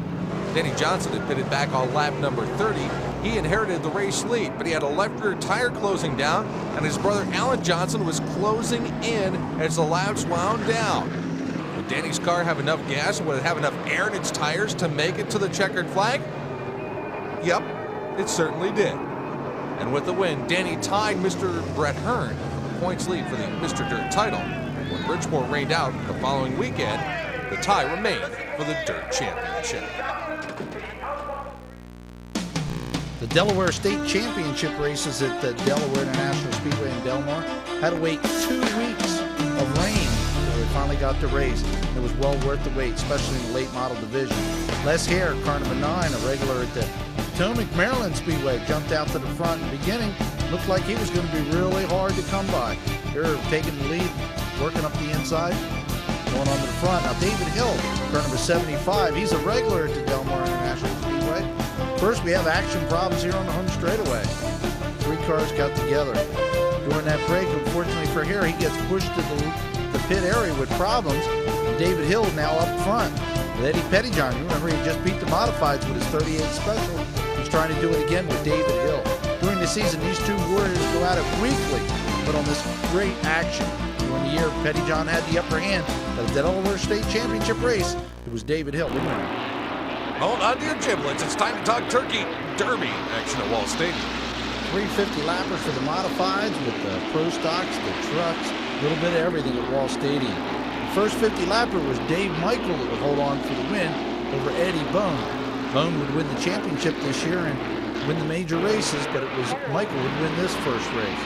We switch over to the Pro Stock in between the breaks of the 50 lappers for the modifieds, and Jim Voigt, car number 69, would go on for the win.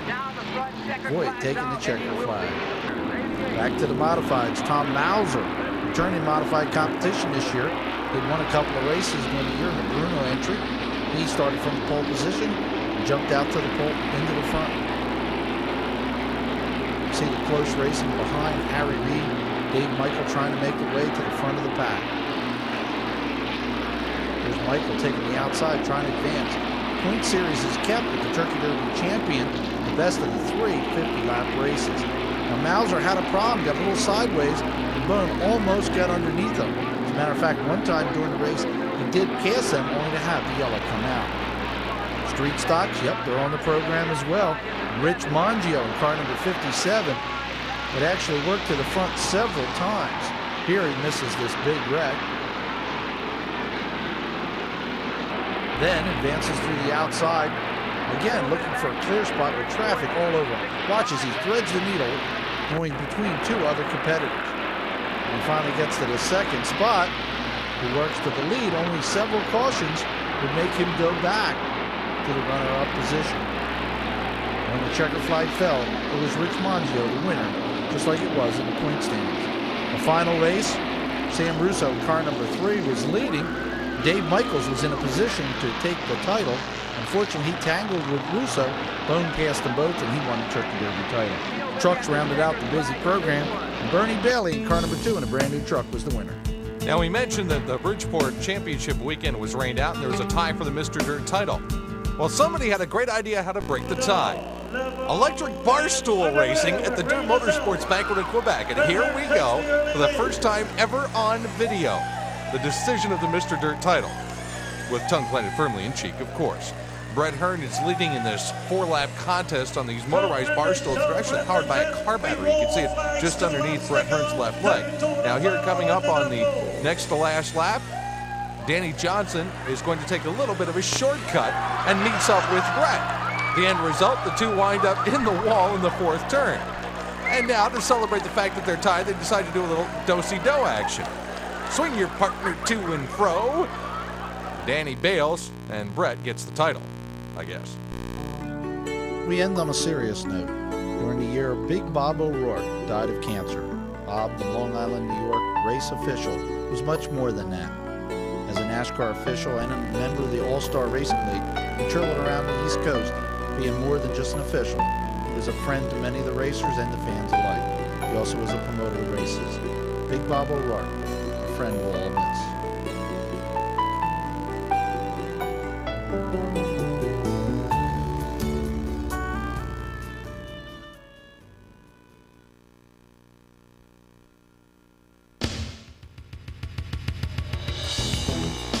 We'd like to thank all of these videographers, without whose hard work and diligence we wouldn't be able to bring these video highlights to you.